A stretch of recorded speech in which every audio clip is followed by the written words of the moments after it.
Oh, it is. Yeah.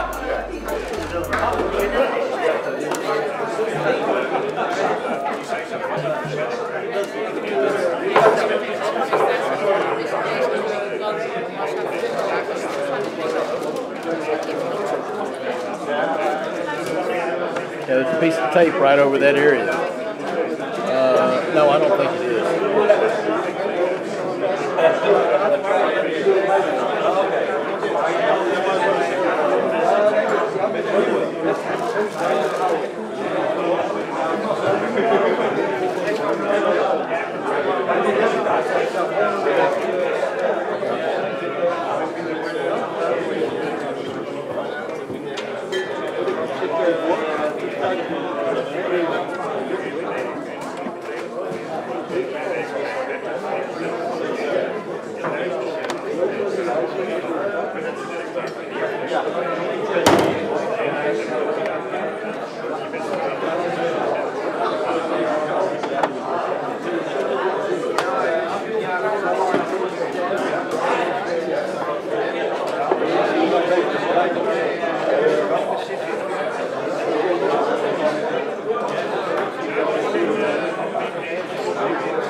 Well, if we could take our seats, we'll start the afternoon session.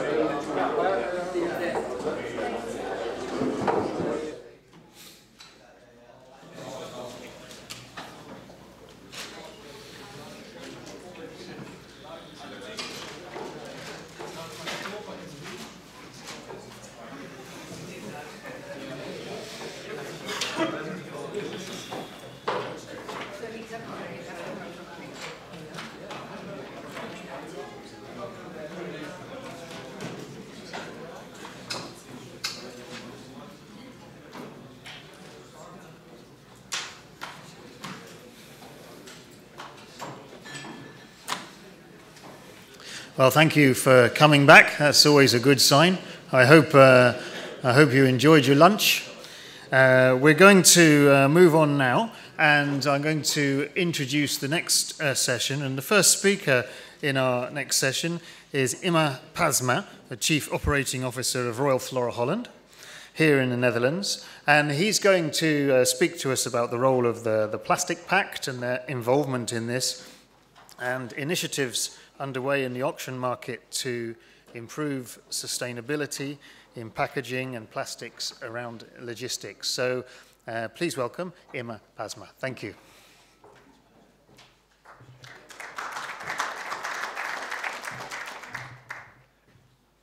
Thank you very much. And it's always good for a native English speaker to pronounce my name right, Imma, because they sometimes call me why me, and that's not really the right pronunciation. Well, first of all, thank you very much for inviting me, inviting Royal Flora Holland to this conference. It's an honor for us to be here. This is a place very close to the place I live. I live only a few bulb fields away in the city of Leiden. And in the summertime, when we want to go to the beach, we always go to Noordwijk or Katwijk, which is a village down the beach. So this is a place very known for me. I'm the COO of Royal Flora Holland, responsible for logistics, but also for the logistic means and for the trolleys, the buckets, and the trays. And also for sustainability according to these logistic means, of course. And I come to that later on. For Royal Flora Holland, sustainability is, of course, very important. It's one of the 7 pillars in our strategy. And it is also a issue or a subject on board level. So it is, as the Germans say, Chefsache, because we say that sustainability is very important for this sector, and not only for this sector, but also for our growers and, of course, the buyers we offer services to. We have a program on, not only a department on sustainability, but we also have a program, and that is a strategic program, of which the Plastic Pact is a part. And I come back to the Plastic Pact, of course. For Royal Flora Holland, sustainability comes in, well, different domains. Of course, crop protection is always important, and we have several talks with our growers on that subject. Energy use is important, of course, and waste reduction is, water use, and certificates, of course, are important. So these are the domains in sustainability, and at the moment the FSI goal had 90% of our growers who want to be, or we want them to be compliant to the FSI bucket of certificates.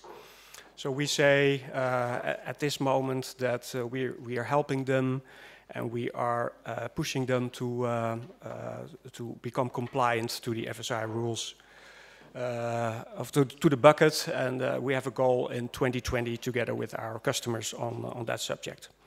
Well, we are of course, working together with growers and working together with our buyers on topics like sustainability. And I want to point out one, you could say small, but it's a very significant initiative on sustainability, and that is our new bucket.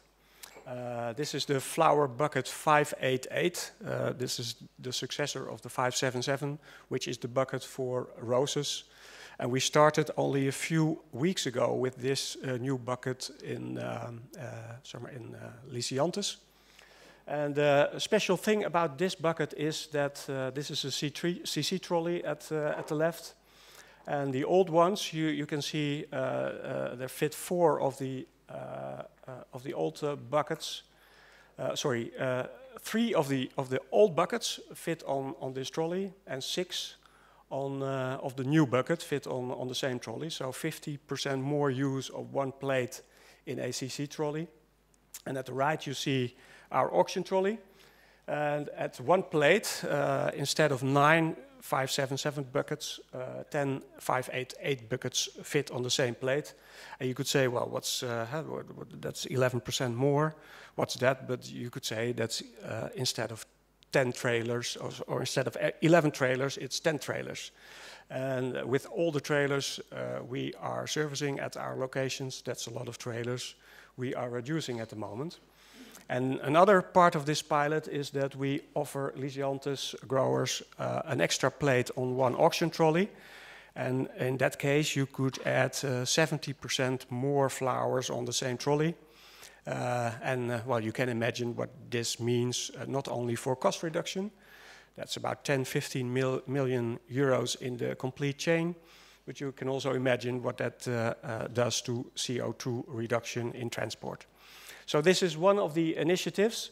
We don't earn any money with it. We invest about 26 million euros in this new bucket. And you can imagine that we earn our money with tariffs on individual trolleys, so we have less trolleys coming in due to this initiative. But for sustainability, this is very good, and for sustainability in the chain, this is very good. So this is one of the initiatives we have been working on, but I came to talk on plastics used in our sector. And on this picture you see some of the plastics which are used. You see the trays, of course, the purple ones in this picture. You see the sleeves around the plant. You see transportation films around one of the trolleys. You see pins and labels on this picture. And this is all, some of it is transportation plastic, so it's thrown away before the customer sees it. And some of the other plastics are seen by customers and are used to protect the plant, of course, or the flowers during transport.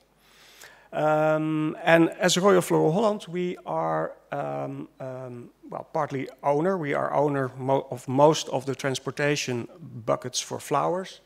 And we own the concept of Normpak, which is the single-use tray in plants. And these are the transportation packages we have. We have them reusable, and we have them single-use. We have them for plants, and we have them for flowers. We are owner of the one at the left below. That's Normpak, and our market share in the Netherlands, and that's also the export from the Netherlands to the rest of Europe. Our market share is about 80%, so that's very high. And in flowers, our market share, and we only offer a reusable bucket there, our market share is about 95%. So that is very high, and that also brings you the responsibility of thinking about and working on sustainability, of course. When you have market shares like that, you cannot step aside and say, well, the growers and the buyers, they have to decide whether they use the reusable bucket, or they use the single-use bucket, or they're going to use the tray, single-use or reusable. So we say that we have our responsibility, as owner of these concepts. So we are working now together with growers, together with buyers, on new concepts and on migration from single-use to reusable. And we are doing studies on well, the environmental impact of all these concepts. And we even lowered the price of the reusable plant tray to improve the usage of that tray. We started with that 1st of January, and we see the use of the tray going up.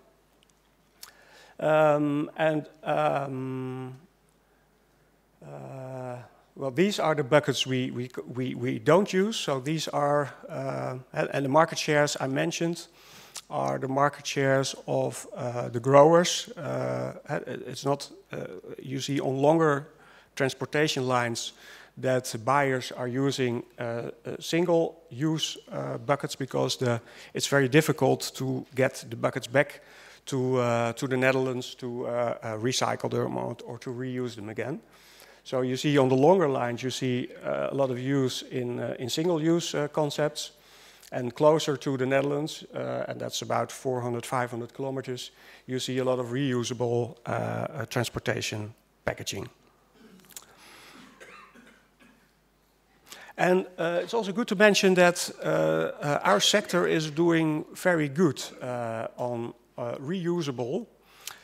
When you look at the number of trays and buckets used, then about 60% of all the transportation packages traded in the Netherlands at our auctions are reusable. And when you compare that to other fast-moving consumer goods or to other transportation packages in let's say, the supermarket industry, you see that that 60% is very high. So when somebody asks you in your sector, how are you doing using plastics, we're doing very good. And with all the knowledge we have on reusable flower buckets, we can use that knowledge on the migration from single-use to reusable plant trays. Because when you look at, so that's 95% is at the upper half, and it's really flipped over at the other side. So the single use is more than 95% of the usage is on in plants is on single use.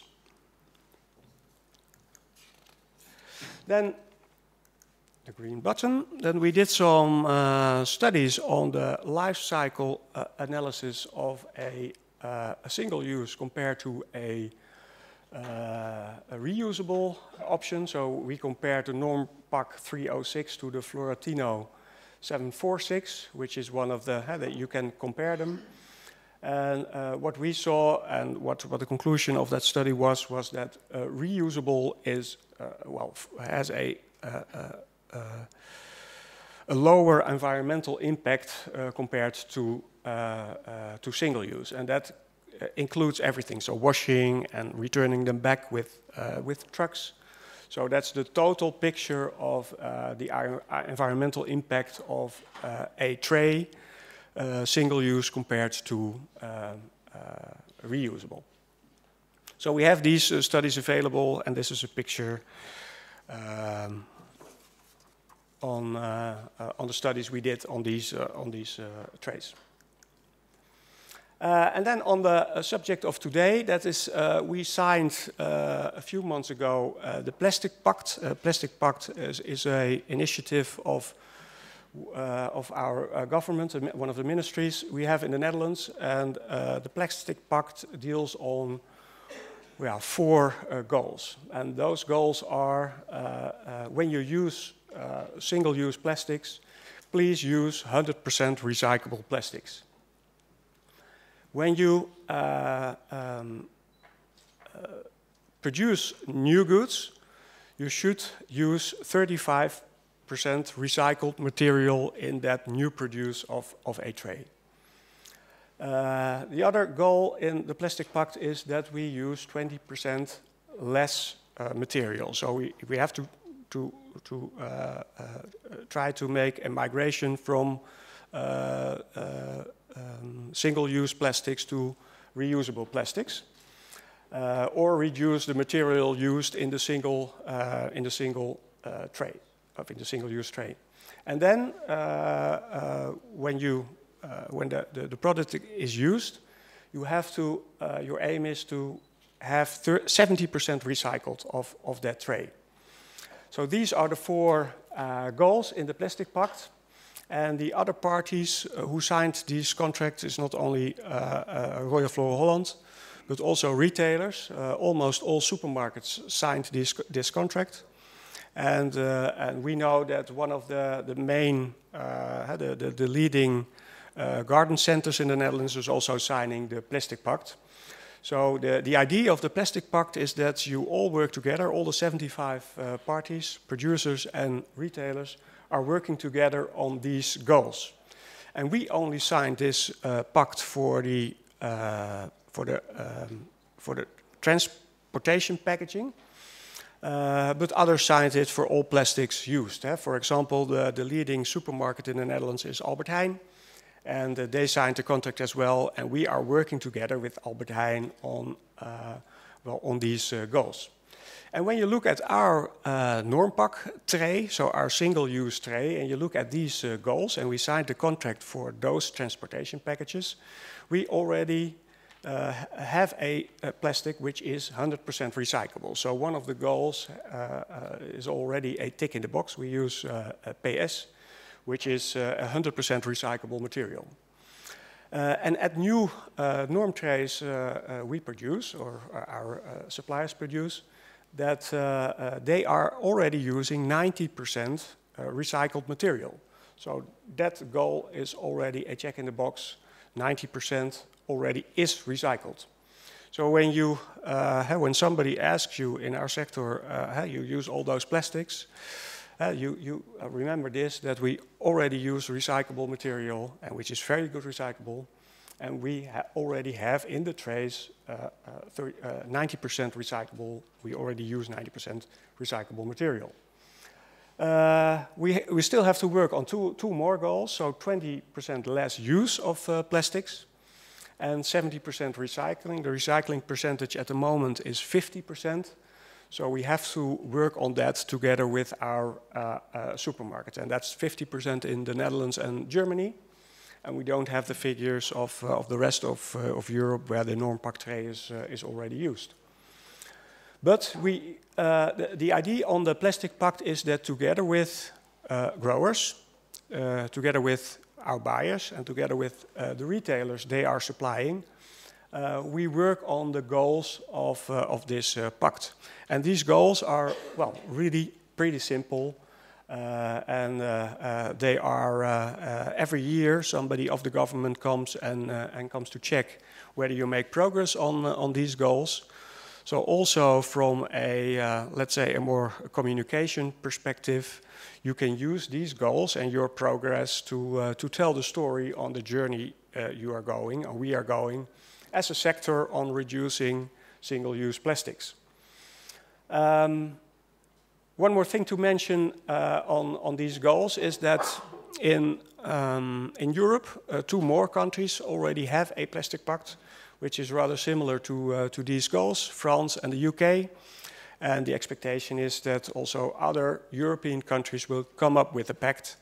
So in the end, we work in not only in a Dutch environment, so in a complete European environment. And when there are pacts in all countries, we can work together with retailers in all countries on these goals we have as Royal Flora Holland, and we have signed for together with our government. And not only on the transportation packaging, also on the pots, on the sleeves, on the pins, on the labels, on the transportation plastics around the trolleys. So we all have to work together to reduce the plastics and try to find alternatives which are better, or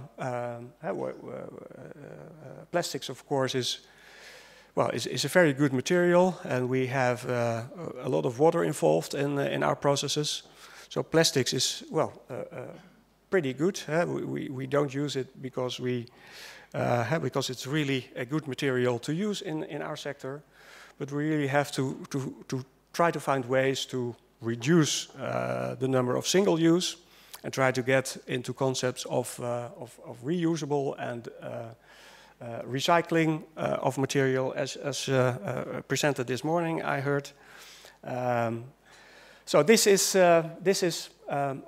our goal in the Plastic Pact, and we work together with our growers and our members, our member growers and our buyers on these goals. And the goals are, I didn't mention in 2025. That's the year where the goals have to be reached. And this is my last slide in, our aim is not only flowering the world together, but also in a more sustainable environment. And please let our beautiful natural products, our plants and our flowers, let them not produce as much CO2 footprint or plastics as we do today, and that is where our Plastic Pact is about. So thank you very much.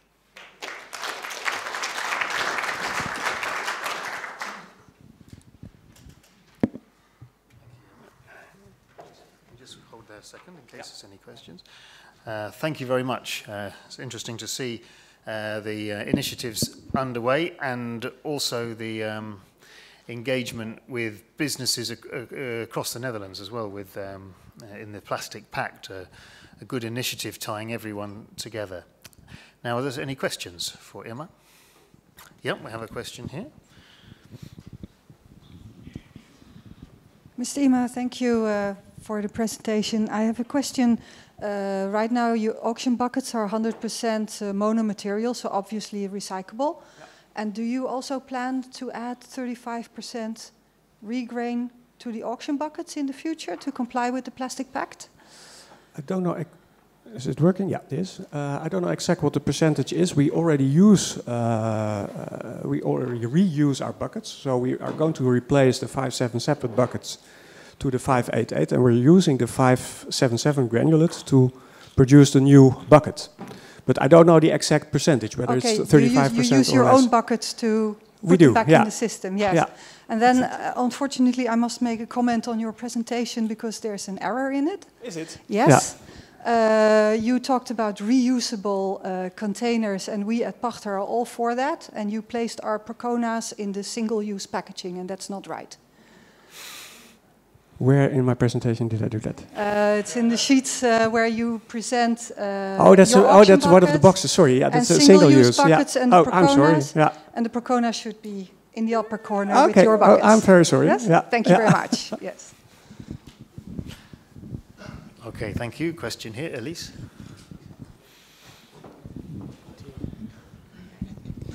Irma, we were hearing this morning about black plastic, which is not, we cannot really recycle very easily, but all the single-use trays are black.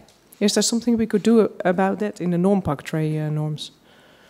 Yeah, that's of course. The next presentation is Poppelman, which has designed a blue one, which is possible to pick out at recycling stations.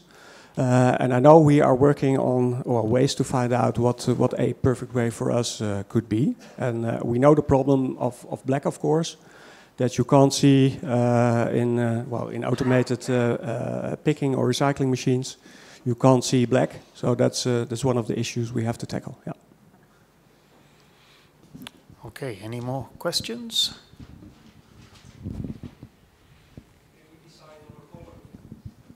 Jeroen, okay, I have a question. Use the microphone. Yeah. Thank you. We learned a lot about colors, and is it possible to decide on a color what to use and what not to use? Because now I get confused. I thought I got it, but now I'm still confused. Why are you confused? What's the... Yeah, about the black, and then there is another color I hear, and somebody else told that all the other colors are okay to recycle. And so now I would like to know what should we do? Well, the problem of black is that automated recycling is very difficult with black trays. That's the problem with black. The advantage of black is that you don't use any added material. So when you add a color to a granulate, then you sort of make it less mono-material. So we have to find a way on coloring and making recycling done by machines, so automated recycling. So we have to find a way to find a color which you can use in automated recycling and which is still good to present your product in. Yeah. But Jeroen, is it necessary to agree one color? No, not necessarily, no. Okay, so any other questions? Okay, well, thank you very much, Emma. We appreciate your presentation. Thank you. Round up. I'm pleased to introduce our next speaker. Our next speaker is Sven Hoping, Global Sales Director from Poppelman Teku. And within Germany, as we know, they always have to manage somewhat tougher environmental legislation than in other areas. And so it's meant that they're able to come up with initiatives perhaps sooner in some cases. So Sven is going to outline the German legislation and also how Poppelman has tried to close that plastic recycling loop with their initiatives Poppelman Blue. Thank you, Sven.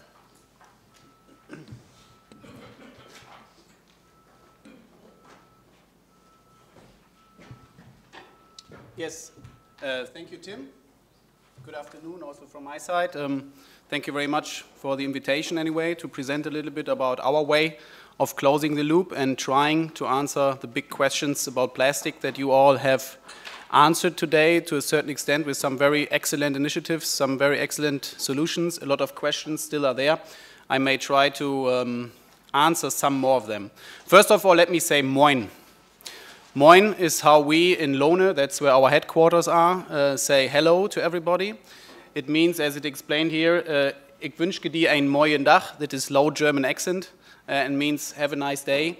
So first of all, with regards from many of my colleagues, which you see on the picture here, from Poppelman, from the headquarters in Lohne, we have production facilities beyond that in North Carolina, in the United States, and in France, in Rixheim, close to the German border. We are around about 2,500 employees right now, and we make plastic products in 4 different divisions. So one of them is the automotive division, another one is a pharmaceutical and medical division, the third one makes caps and plugs application for different kind of industries, and the fourth one is the horticultural division, which we will probably, no, not only probably, but talk most about today. So yeah, plastics our profession. So we are busy in the plastic industry since the 50s, since 1955. Josef Poppelman at that time bought the first plastic manufacturing machine. So we call that today our profession. And yeah, what are we going to talk about today? First of all, I'd like to talk about potato salad.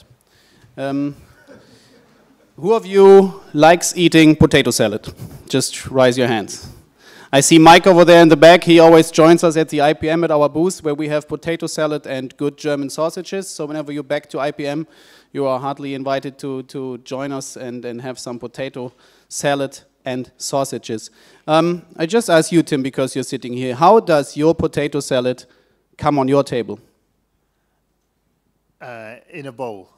In a bowl, okay. I would have loved if you would have said my mother or my wife makes it and it's so nice to see the potatoes first and then some mayonnaise and whatever comes inside there as well. But you say in a bowl. What material is that bowl of? It's a ceramic, I think. Ceramic, okay. If you have it on the table, how did it come on the table? Yeah, my wife put it on the table. So I assume your wife makes the potato salad herself. Yeah. And who of you guys, I hope most of you have such a nice wife than Tim has, who prepares the potato salad by herself, but who of you has bought a potato salad in a shop? Well, okay, there's at least some. And the potato salad that you will get on our IPM booth is bought in the shop as well, so don't worry. But in which kind of container does that come? Who rose the hand? Did you? Who bought who was it? Is it in plastic? Okay. Once a square box or... Okay, we have some round pots, but that's round boxes. That's you have square ones and you have round ones.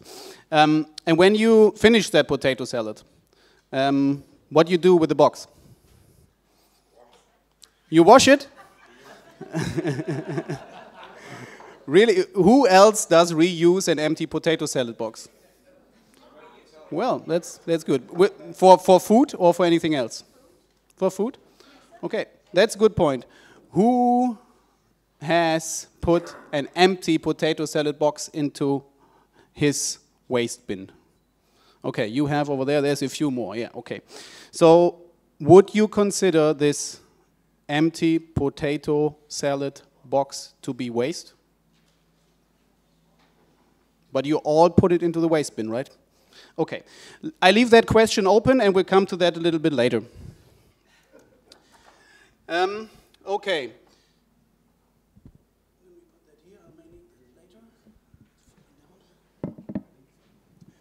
All right, if you now go out of the room and read through this line, you have probably learned the most of my presentation.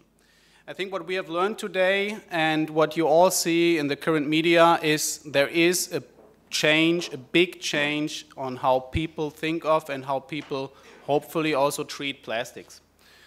We at Pöppelmann, I think that was around about 2 to 3 years ago when we started thinking about the big word sustainability. We'd like to call it responsibility. I'll come to that later anyway, again. For us in the plastics industry, a new era has started. A way to be successful in this new world is a circular economy. And as we have learned with so many questions today, this is demanding, but I can tell you already now it is feasible. I'm going to talk about today about various trends that we have already heard about. I'm also going to talk about some challenges that this whole system brings with itself. And I'm going to talk about some solutions and again about responsibility at the end. Let's start with the trends that we are seeing. Plastic is evil. If I go to a pub today and everybody knows that I'm working for a plastics manufacturing company, they say, you know, plastic is bad. Okay. At that point of time, I right now rather stop that discussion because, you know, if you want to talk about it like grown-ups, and we hear that again later on, that is be something which really needs at least one day like we have here at the AIPH conference. It needs experts and it needs solution finally. You all know these headlines.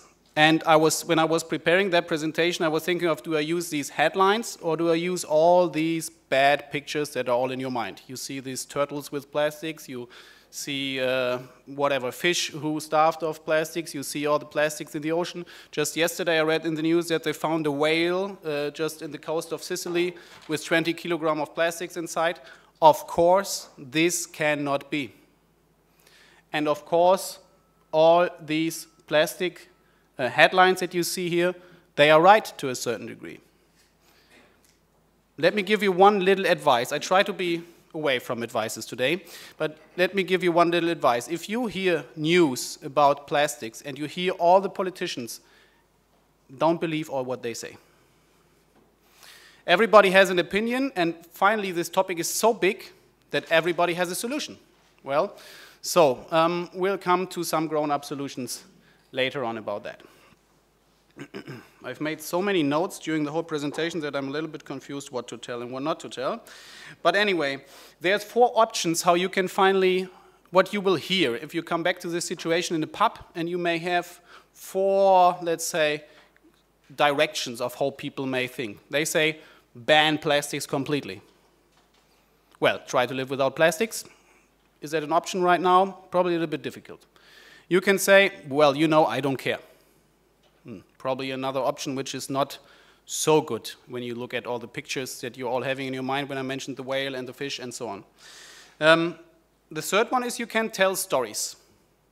With another guy from the United States would call it fake news. I call it semi-truth stories.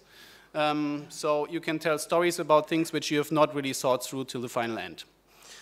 And the fourth one is, and that's probably our way of doing it, treat and use plastics responsible and find solutions that help everybody in the supply chain. Well, this trend, which you see everywhere in the media and in all discussion, has also been taken up by government, by the legislation. So by the EU, for example, there's a European strategy for plastics in a circular economy, which has been launched in 2018. So it has a goal, 2030, all plastics packaging placed on the EU market is either reusable or can be recycled in a cost-effective manner. Well, good approach.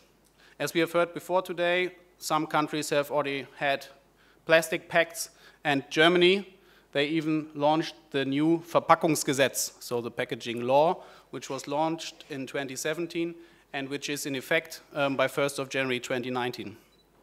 One of the speakers today said nothing had changed in Germany between the Verpackungsverordnung, which is the packaging guideline, and the Verpackungsgesetz from 2017. It has. It has changed since 1st of January 2019. So there's a system participation and registration obligation for Erstinverkehrbringer. Who is the Erstinverkehrbringer? It's not the manufacturer of the material, so it's not Pöppelmann right now, but it's the body who is bringing the filled material into the market. So finally it would be the grower, for example, who brings the material into the market because he knows, does it go to Germany, does it go to Holland, is it a house plant, which is not something where you need to pay a license on, or is it a bedding plant where you would have to pay a license on because it is packaging. I don't know, you see a lot of questions, probably I explained that again. The German packaging law makes a difference between an in-house plant, a plastic pot having an indoor plant which has been put in your house or in your house finally, is not packaging. This plastic pot is an integral part of the product. A plastic pot, which is around a bedding plant, which is meant to be taken off the plant and the plant goes into your garden and you throw the pot into the yellow bag, that is packaging, and that is part of the packaging law where you as a grower or somebody who brings it into the market, that's this Erstinverkehrbringer, has to pay a license for. Well, and what changed as well in contrast to the Verpackungsverordnung, which was valid since 20 years, that's correct, they launched a zentrale Stelle. That's a central organ, a central function by the government who really controls now if people have registered their packaging. So even small online traders have to register their cardboard boxes, their packaging which they use to fill up the boxes and so on. And this is being controlled. It is just in place since the 1st of January, and of course you can be fined if you don't. Yes, so and the idea of the Verpackungsgesetz is, and it says, create incentives for the use of recycled materials and for the recyclability of materials. And this is an important point, and this is where I like this packaging law, because it does 100% consider both sides, the use of a recycled material and the recyclability. This is one of the semi-true stories that we hear more and more, is that people forget about two sides. I say two sides, it's actually two parts of the loop, which we will come on later on, and I explain you how we solve that. And it has clear goals, similar to the packaging pacts that you were mentioning too from the Netherlands. It has a quota of rematerialization of plastics by 2020 by 63%. So these are the current trends. It's not moving. Next slide, okay. Well, and then we heard about the FMCGs, the big retailers. You can read through this. This is just a summary which one of my colleagues gathered over the last days, looked into the media, where do the big guys stand. So we've heard about Tesco today, we've heard about other retailers, we've heard about B&Q. Here's a few German ones. So they all have their big goals for 2022, for 2020, for 2025, whatever. And in general, this is good. But if you really read through their strategies and their way of looking at it, in many points, in some you do, but in many cases you don't find these two sides again, recycling material and recyclability. And for a closed loop, you need both. In general, it's good that they say all that. In general, that they promote people need to look after that. So growers, the whole supply chain, we as manufacturers. That's going in the right direction. There's a few question marks. But in general, they are on the right track. Lidl, for example, is here. Is it Lidl on? Yeah, Lidl is on. The Schwarz Gruppe, which is the owner of all the Lidl discounters, they have bought their own recycling company or set up their own recycling system. So they are now number 8 or 9 on the German dual system market. So, and they have also a big prestige object. I don't know who of you is big in soccer, but there's Hoffenheim, which is a team from the first Bundesliga, from German Bundesliga, and their arena is now called the Pre-Zero Arena. So that is, the Pre-Zero is a brand name of Lidl on how to recycle all their plastic products. So there's no big prestige object where they, for example, make products out of the cut grass that they have done there, so just for one example. And there they will look into plastics and so on as well. So they're making a big deal of it, and here is one part which will come back later again. The Schwarz Gruppe sees an economical benefit in that, and this is good. If there's no economical benefit in using recycling material or making recycling products, I think we've heard that today also from you in the morning, there needs to be a profit behind that. Okay, I think we're clear about this.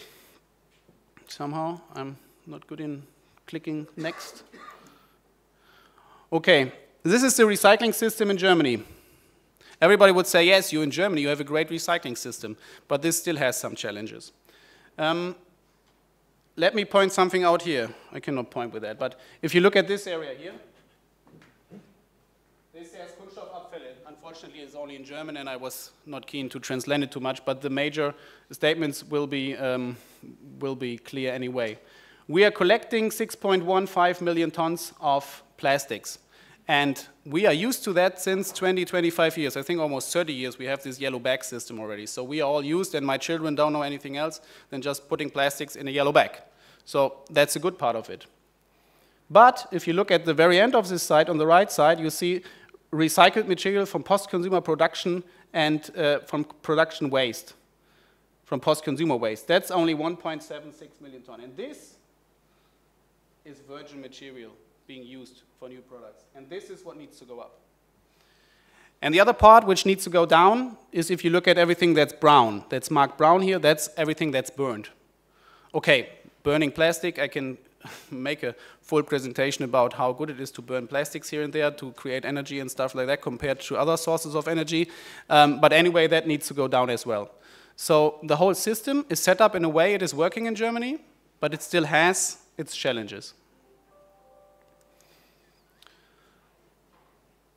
Another big challenge, and that has come out in many presentations today as well, and here we are back to the potato salad packaging. Most or many consumers, and I've heard that, to be honest, a little bit too often today also, consider plastic to be waste. I have even heard people saying that they produce plastics, new plastic product made out of PCW, which is post-consumer waste. Well, this is a good sign on where the consumer stands right now. A used plastic part is no waste. It has a value. You can make a new plastic part out of it. And this is a good example where we stand right now. A few examples why plastic has a value. Also, that was mentioned today. It conserves food. You see packaged and unpackaged cheese after 3 days. So maybe you can eat the unpackaged cheese still, but would you dare to? Probably not. So here, of course, for the whole manufacturing process, design for recycling is key. So you need to design the packaging for this cheese in a way that it can be recycled. And many of the food packaging is not today. But I can tell you from the food side of the business, which is the pharmaceutical sector, which we are busy in, there's big approaches from big customers that this is going to change also. So we're moving in the right direction here. Plastic reduces weight. Yeah? If you look at the left-hand side there of this wedge, you see the clay pot, which was used until the 1960s somehow in horticulture. It weighed 200 grams. Today, a thermoformed pot weighs 4.8 grams. Thermoformed pot, just make that easy. This is the thin-walled pot. There's another pot which is a little bit more rigid. This is the injection molded pot. To compare that, an injection molded plant pot equals approximately 8 to 10 grams, depending on who the manufacturer is actually, and the pot size, of course. Here we're talking about a 9 centimeter pot. So if you want to save plastics, which of course is great, if you can use less plastics with the same functionality, well, first step would also be to consider moving your production, being a grower, from injection molded pot to thermoform pots. It can save the plastics material that you're using by, if you take this example, let's say 50%. And this we've heard that too, plastic is a great material this morning to do because it can be recycled. You can make new products out of it, new products out of it, new products out of it. You can close the loop with plastics. That's a big, big advantage.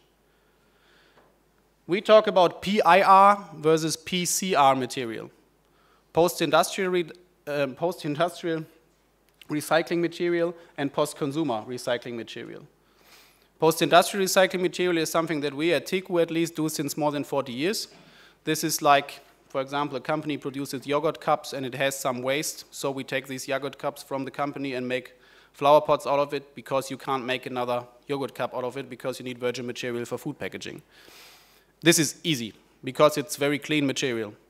If you use PCR material, you have it in Germany from the yellow bag. You would imagine a yellow German bag, which is a household recycling system, to be clean. It is not. There's still many people who don't understand that there's just plastics going inside. You find diapers in there, you find whatever, you find food residuals in it anyway, so you don't wash all your yogurt cups or your potato salad packaging. Yeah, whatever. So you don't wash that, and that's also the question of sustainability then finally if you wash all that. But there is a smell in that if you use that.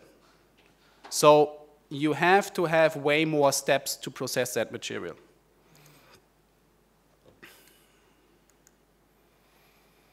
Well, plastic is the material of the future. Just a few examples. I hope if I now ask this question, who of you has brushed the teeth this morning? Yeah. Probably all of you, and you all had some plastics in your hand. Yeah. So can you imagine to do that without? There is alternatives to that, but try to find some. Yeah.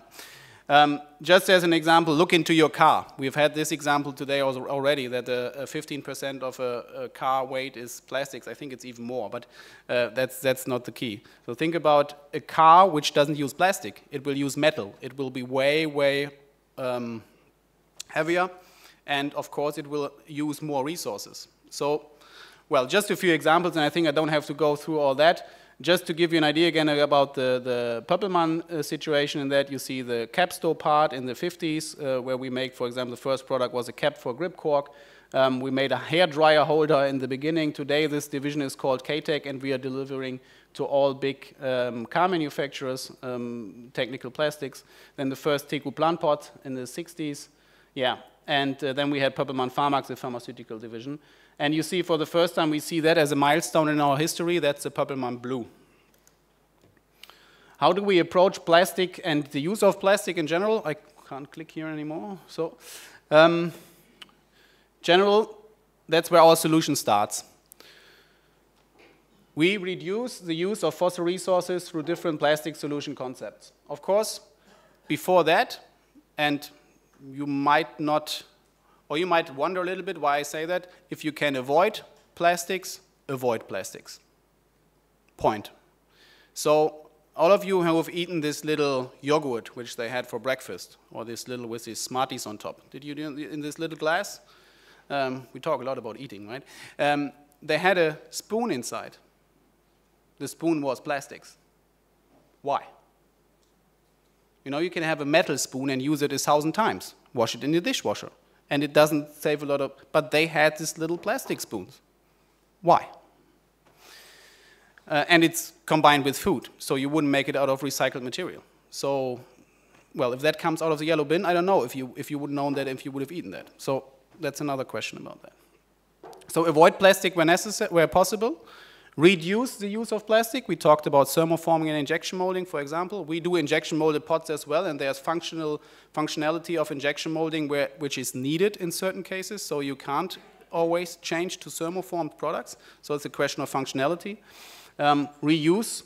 We are working on products here in all our divisions right now. And recycle, of course. Talked about PIR and PCR, and the new thing about the Pöppelmann Blue initiative being part of this recycle solution is our Purple-Man Blue initiative. This initiative is a company-wide initiative. It's called Purple-Man Blue. Very briefly explained, why is it blue and not green or pink? It is called blue because if you look at the circularity or how circularity is shown in science, the biological circle is always shown in green, the technical circle is always shown in blue. There's a nice drawing of the Ellen MacArthur Foundation who compares the biological circle with the technical circle, and the technical circle in science is always shown blue. That's why we call the Purple-Man initiative Purple-Man Blue. This bundles all activities in our company which aim at a circular economy, and for that I have a small film for you. Die meisten denken bei Kunststoff zuerst an Müll und Umweltprobleme. Was dabei nicht bedacht wird: Kunststoff ist ein sehr wertvolles Material und Grundlage vieler zukunftsweisender Technologien. Denn kein anderer Werkstoff ist so vielseitig. Kunststoff übernimmt sehr wichtige Aufgaben in unterschiedlichsten Branchen. Vom kommerziellen Gartenbau über den Maschinen- und Apparatebau, der Fahrzeug-, Elektro-, Solar- und Lebensmittelindustrie bis hin zur Chemie-, Pharma-, Kosmetik- und Medizinindustrie. Kunststoff leistet viel und verbraucht wenig. Kunststoffprodukte sparen in der Regel deutlich mehr Ressourcen, als für die Herstellung notwendig waren. Ein wertvolles Material für hochwertige und langlebige Anwendungen. Ein Material der Zukunft. Viel zu schade, es nur einmal zu verwenden. Deshalb sehen wir uns als kunststoffverarbeitendes Unternehmen in der Pflicht, unsere Produkte und Prozesse so umweltbewusst wie möglich zu gestalten. Dazu gehört für uns auch die Entwicklung neuer Konzepte, um Materialkreisläufe zu schließen und so viel recycelten Kunststoff wie möglich zu verwenden. Derzeit werden in Deutschland nur etwa die Hälfte der Kunststoffabfälle wiederverwertet. Diese Quote wollen wir erhöhen. Darum haben wir die Initiative Purple-Man Blue ins Leben gerufen. Unsere Experten der 4 Divisionen Purple-Man Capsto, Purple-Man Cartec, Purple-Man Pharmac und Purple-Man Teku arbeiten darin an innovativen Lösungen, mit denen wir zu einem nachhaltigen und damit langfristigen und maßvollen Umgang mit den Ressourcen unserer Erde beitragen. Durch den Einsatz von 100% Recyclingmaterial, welches zu 100% wiederverwertbar ist, schließen wir den Materialkreislauf und sparen somit fossile Ressourcen ein. Der verwendete Kunststoff kommt direkt aus dem gelben Sack und landet dort auch wieder. So wird der Rohstoffkreislauf komplett geschlossen. Wir machen das. Gemeinsam.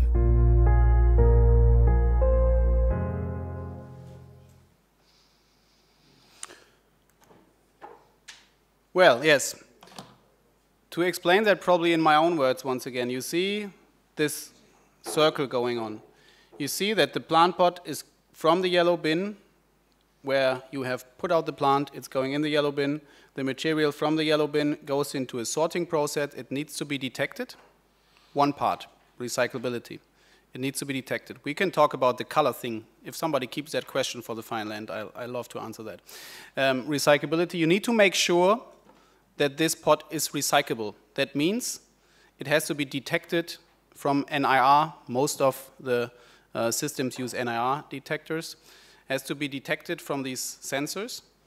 So it has to have certain, it has to look in a certain way, and it has to have some more features, which I don't want to tell too much in detail, but you have to consider that it has to be recyclable, it has to be detected, and not only to be detected, but after the detection process, the recycling material is shredded.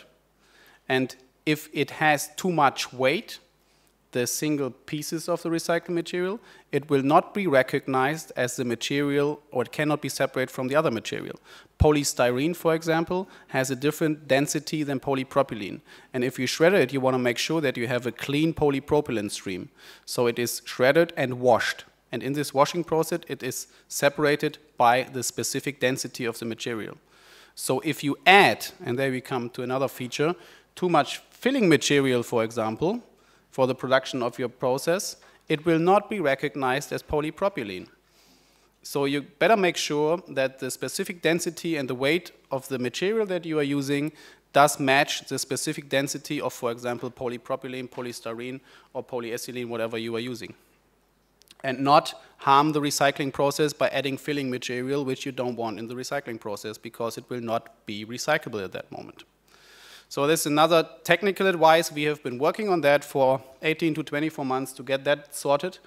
And still, there's products out in the market who claim to be 100% recyclable, but they aren't.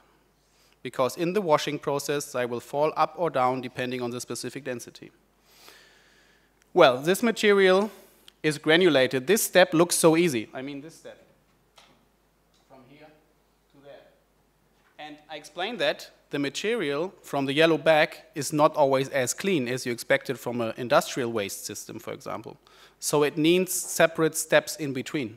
It needs cleaning, it needs reprocessing, whatever. Again, I don't want to tell too much secrets how this is going right now, but these steps are expensive. They add to the cost. So it finally adds to the price. And it's not a shame for me to say that, because the whole process is currently more complicated than just using post-industrial recycling material, so it costs more money. Okay, this is how our pot is set up. The biggest part of it is post-consumer recycling material out of the yellow bin. Then you have to add some color and you have to add some filler material. So, and all of that is post-consumer recycling material. I'm not saying our pot is 100% post-consumer recycling material. Telling the truth. We add filler material, we add color, but all of that, the plastic part of that, is 100% post-consumer recycling material. Well, we have launched that blue pot for the first time on IPM 2018. If you had a look around at IPM 2019, there had been a lot of blue pots in the markets then, so it was a success. It was not only a success by our competitors having also blue pots on the market, but it was also a success by selling. I would say 80% of the herbs which are being produced in Germany right now are in blue pots. So this has been also in the very beginning been developed together with partners. In that case, the Gartenbauzentrale from Parkenburg, which is a great big cooperative who produces most of the herbs in Germany. And with Der Grüne Punkt, who is one of the dual systems that we have in Germany and who processes and has worked together with us on the processing and reprocessing of the material to be used. So it is not only that we talk about a nice product, but it's really been sold. And our colleagues in the production are right now pretty busy to produce against the demand that we have for this product. There's more to come in 2019 in that direction, but please apologize again for not saying too much about that right now. Well, and this is, I know I'm a little bit late on my speech, but this is probably another very important message to me for you to take home. If we really want to take this topic serious, let's talk about it like grown-ups, let's talk about the truth, let's talk about real facts and figures, and that's why we have taken so much time to introduce products which are 100% safe and which are, for example, certificated by external and neutral sources to explain that this is true what we are telling. So we have talked about the input of the material and the possibility to have the material kept in the loop by being recyclable. This has been proved by various certificates. Let me explain. The Blauer Engel, the Blue Angel, is an ecological sign which is pretty popular in Germany again, but they just not testify the one product that you give them as a sample, but they come to your production, they audit all your processes, and you have to prove also after various weeks, they come again and check if you're really producing according to what you're doing. So it's like an audit in the automotive industry, which costs money, which costs time, which costs capacities, but this certificate is proving that we're using more than 80% post-consumer recycling material in our blue pots. Second, 100% recyclable. This is the logo on the lower left corner, 100% recyclable by Cyclos HTP. This is an institute which proves that the pot is really recyclable. And then the new RAL Gütezeichen. RAL, probably some of you know about the RAL from Colors, which give out color guidelines. They prove that the material that we are using with this sign proves that it's really coming out of the yellow bin and not from any other sources.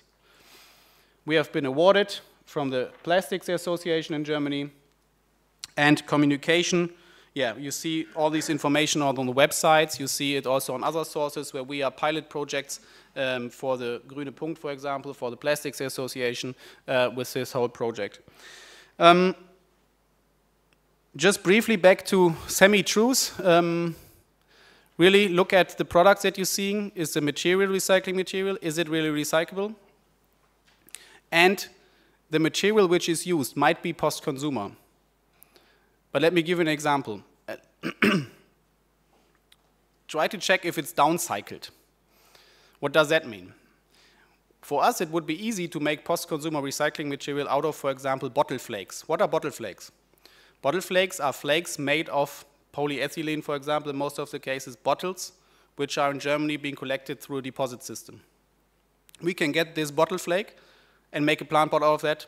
It's even economically okay to do that. But from an ecological perspective, you would take a product which is in a closed loop right now and makes food-grade material. And you take this bottle flake material and make a flower pot out of it, which, of course, in our closed loop system can be, again, a flower pot. But again, you're taking it from a higher level of plastics-grade material, taking it to a lower level, which requires a lot more resources, again, to make a flower pot out of that. So that's something which we should really be careful of when we consider recycling material and recyclability. And another aspect, and I'd like to see your approach, Ime, there, that you talked about the life cycle assessment. We've heard a lot about the carbon footprint today. But the carbon footprint is only one part of it. So you really have to look at the whole life cycle of the assessment, life cycle of a product, and not only on the carbon footprint. So I really would appreciate if you can take that home with you as well. Yes, and why don't we talk about sustainability? Because we think sustainability is linked a lot to ecological aspects, but so in our way of thinking about it, when we look at our product design and our processes, we like to take some more points into the way of how we consider us to be responsible. Our employees, again, the whole washing process, for example, of the Pöppelmann Blue Pots wouldn't be necessary if we wouldn't care about our employees, because the material would stink. Yeah, if we wouldn't wash it, we could put it in our production lines, it would stink as hell. So if I wouldn't care about our employees, we can do it, save some money. Not our way of being responsible about how we do business. Okay, if I have one wish for today, you take that home. The packaging of your potato salad has a value. Plastic is no waste. It has a value, and most of it can really be recycled. And there is solutions out there on the market. I have some samples if somebody's interested. I also have some leaflets out there on the table, on my desk, if somebody wants to take that home. Thank you very much.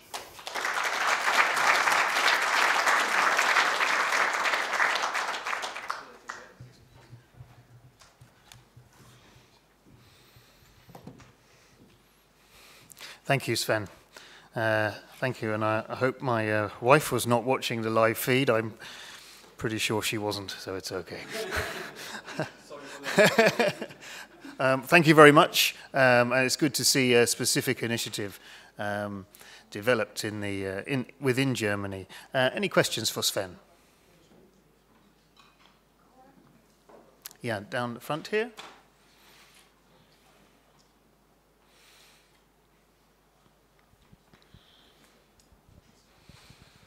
Well done, Sven. Thank you. Sven, maybe you know, maybe not, but Gras Recycling is already for years a proud supplier of Pöppelmann Group. Mm-hmm. So we collect plastic waste and make it ready for Pöppelmann. What did you say, plastic waste? Plastic waste. Okay. It's unfortunately for the Dutch law, it is confirmed to be a waste for the rules, legislation. Yeah. But you mentioned yourself already, and also regarding the taupe color flower pot we saw earlier. It's very important that the market and the consumer accept a higher price, a higher cost price, because if I can't collect because of the cost price, I can't supply you raw material and you can't make the pots out of it. Yeah. If our business, both sides business, if we want to develop this, we need to come at least 30% below the prime prices. At the minute, with the introduction of these products, we are closer to virgin, sometimes even higher than virgin, to get this done. So we need the whole market chain to make it a success. Yep. 100% agree. When you remember that slide where I said we developed that together with partners, that of course is only possible if you look at the whole supply chain. And I think we are still at the start of this new era when you look back to that. So I think bringing the cost price down is definitely one of the big points throughout the supply chain, which is important for us and for the consumers to make that profitable for everybody. And one last thing, there was also some questions regarding black plastics. Black plastics are perfectly recycled, yes, as long as we keep it separated and collected in the right way. We have very nice applications for that together as well. Yeah, exactly. If you want me to answer the question about the color at that point, probably, you can recycle every color. Black pots, for example, are recyclable. It just shouldn't contain carbon, it shouldn't contain some other features which we just figured out to make it 100% recyclable. You can make purple man blue, that's a marketing color. You can make it in pink, in yellow, in lilac, whatever. Question down here. I'm interested in this conversation about the black plastic. My business is mainly involved in supplying the landscaping world, where a lot of black plastic pots are used. What is required to put black plastic pots back into the stream? Do they need to be cleaned, or how free from other materials do they need to be? From a recyclability perspective, you need, let's stay with the carbon free, so it needs to be carbon free. So that's more expensive, the color. So then the pots would go up again. If you use carbon-free black pigments, for example, and produce them in black, they don't need to be clean, no. Because, as I said, they are shredded and washed. You say they need to be carbon-free. I have no idea. Are the pots that I see on a landscaping site, are they carbon-free? No. Most of them would have carbon inside, because carbon is what gives the black the black. So does that mean they can't be recycled? At the moment, they can't. In general, they could, if you design them for recycling. But you could choose pots which are black, which are carbon free. Is that? Yeah. We could produce. Everybody else, not only we, everybody else in the plastics processing industry could make a black pot which is recyclable. So it's not just the problem of being able to detect them with the near-infrared detectors.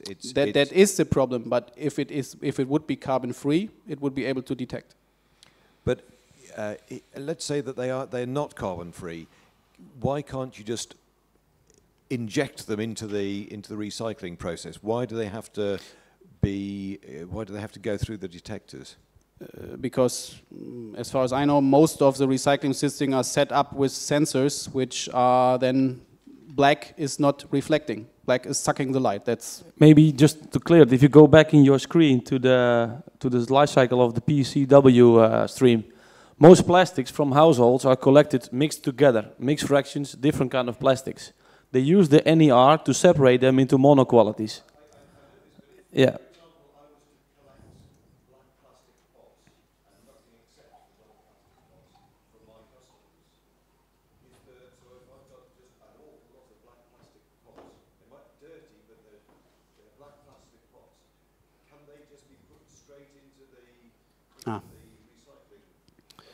You mean without a recycling system? So without the whole recycling system? In general, yes. So if I take them back, for example, you have a truckload of black plastic pots, I can take them back to our factory. I need to shredder them, clean them, wash them, which is expensive in that case, because it would be such a small quantity, sorry to say that it wouldn't make sense to make it alongside all these big systems. But it is feasible, yes. And there is ideas about that. Out there in the market, people do that already. I'm thinking about Northern America right now, but... And I think within maybe quicker than 2 years, there will be also NER who can detect black. So then we have also solved that problem. Yeah. I would agree to that, because that's another aspect. The whole technical part of this recycling system is developing, because it is such a big topic. So... Okay, any further questions? I would be interested to know how your system works well under the German system of collecting household waste. Do you know how well that would translate to other countries? Have you investigated that? it works in other countries because the material is from PCR sources. Of course, if I supply to Brazil, for example, this material which has been sourced comes out of the German household recycling system. That's right. So nobody in Brazil does really care. Same in Holland. Of course, everybody in the UK, you said 98% UK sourced material, they would love to see their own household recycling material to be reused. We are working on some other options where we might think that this brings it into a broader picture, but of course this is a topic. Somebody might say, okay, it's not from the German yellow bin, and besides Chile actually, they also have a yellow bin system, pretty interesting, so they liked our idea of the yellow bin marketing because they also have the yellow bin. But other than that, it is of course another story to tell, yes. Okay. But the idea of PCR material and PIR material, I think this is something which should become clear. There is a big difference between sourcing recycling material from post-industrial sources or from post-consumer recycling sources, and that makes a difference. Either if it's from the yellow bin or from the UK curbside recycling or wherever. Okay, thank you. Well, thank you very much to Sven and to Imma from earlier, and we give you a round of applause. Thank you very much.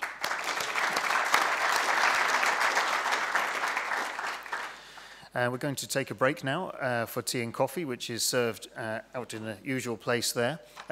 Just a notice for those who are coming with us on the professional visits tomorrow. We will be leaving a little bit earlier than published to ensure we avoid the traffic and get to where we need to on time. So we will be leaving tomorrow morning at 7:30 a.m. from the front entrance. So just please remember that. I'm telling you now in case I forget it at the end. So 7:30 tomorrow morning. So enjoy your coffee, and then we'll be back please at 3. Back at 3:30 even, 3:30.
He said he had 20 minutes. That's what he said at the beginning. After he'd been doing that for 5 minutes, I knew it was going to be difficult because I've only met him today. So apologies. I can tell by your body language that this is supposed to happen. Because I mean, all the rest of the companies talking about what they're doing, but that was just sort of like, here you are, Right. Welcome back. Can we take a seat, please?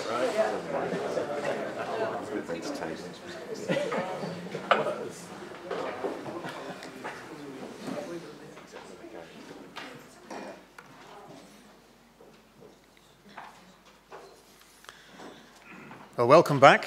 Before I introduce the next speaker, I want to show a couple of short films that have been provided by our member in Colombia. Our member in Colombia is Soccer Flores, and they are involved with the scheme for Flor Verde.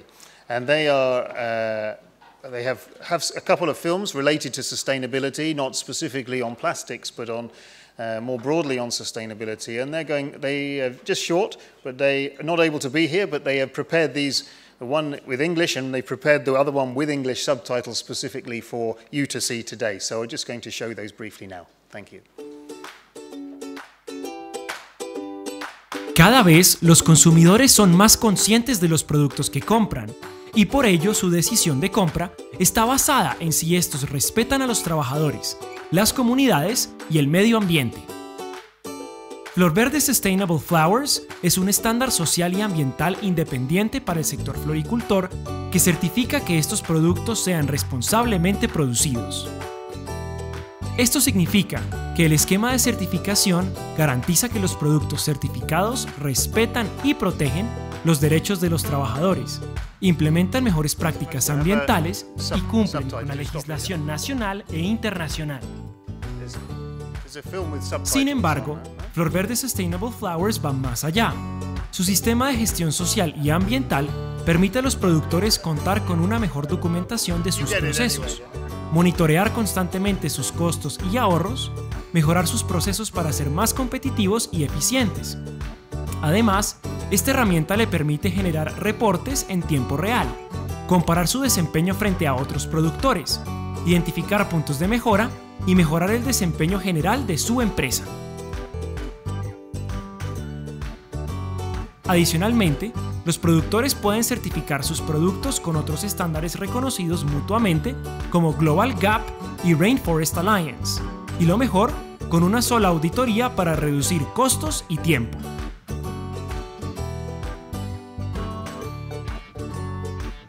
Por todo esto, Flor Verde Sustainable Flowers es el sello de certificación para los mejores, que le permitirá acceder a los más exigentes mercados, diferenciar sus productos y responder a las demandas globales por productos sostenibles.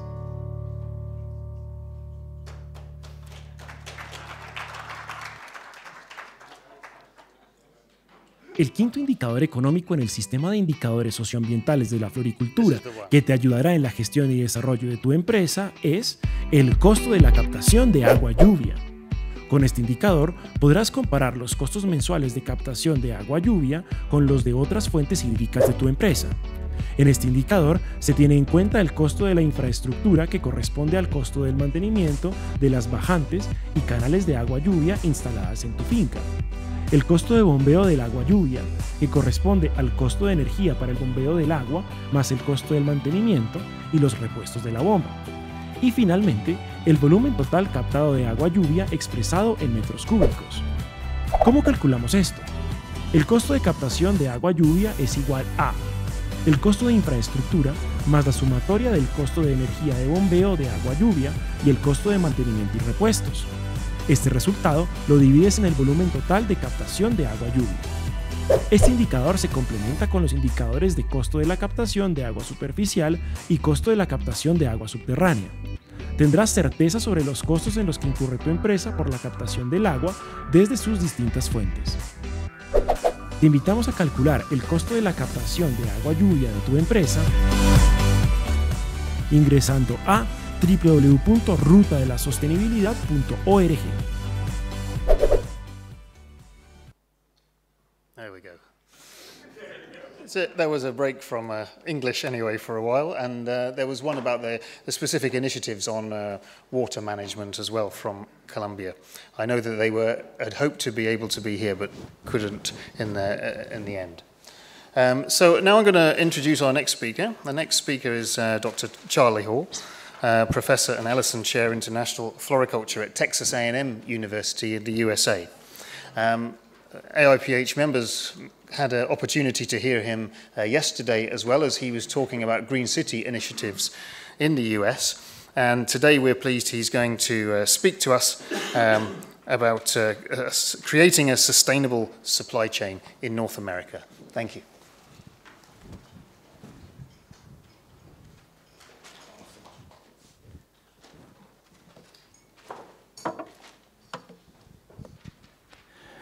Buenas tardes, ¿cómo está? Mi nombre es Carlos Español.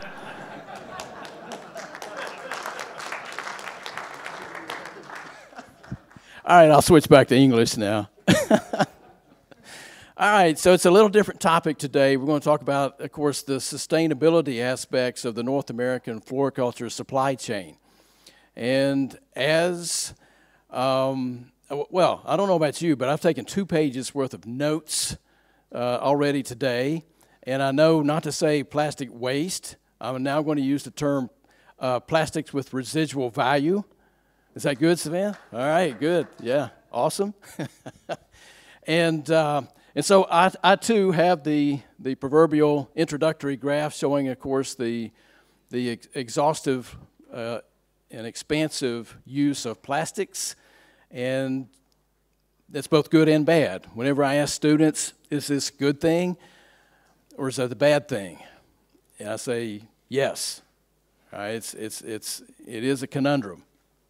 And of course, in the States, one issue has really raised the whole exposure to sustainability in plastics, and that's the use of plastic straws. I mean, that one issue has just raised so much attention. And of course, you can see in this particular pie chart that about 2/3 of the consumers actually say that they would they support not using plastic straws anymore. And another 16% in the red there, they say that it's that they would oppose a ban on plastic straws. But again, my point is that this particular issue has caused a lot of attention, and because, again, we're thinking of it as plastic waste. Now we know our error, right?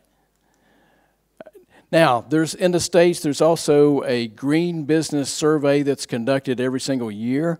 There's a couple of statistics that I want to point out. The one on the left is that the natural capital costs, and what I mean by that is the externalities of companies that are producing products.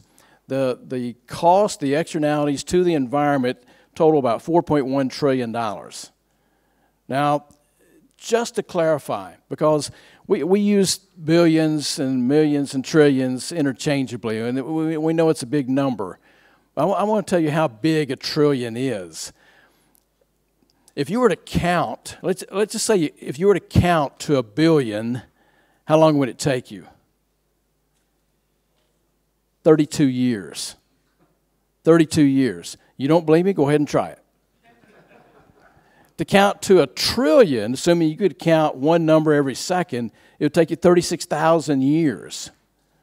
So the natural cost to the environment of companies producing in the United States, 4.1 trillion. We have a $20 trillion economy. So you can do the math. That's about 20% of our annual economy in terms of the externalities imposed on the environment from that $20 trillion economy. It's significant. That's why this is an issue. That's why we're here. And quite frankly, the U.S. has been lagging behind much of the rest of the world, but we're starting to catch up, and I'll talk about that.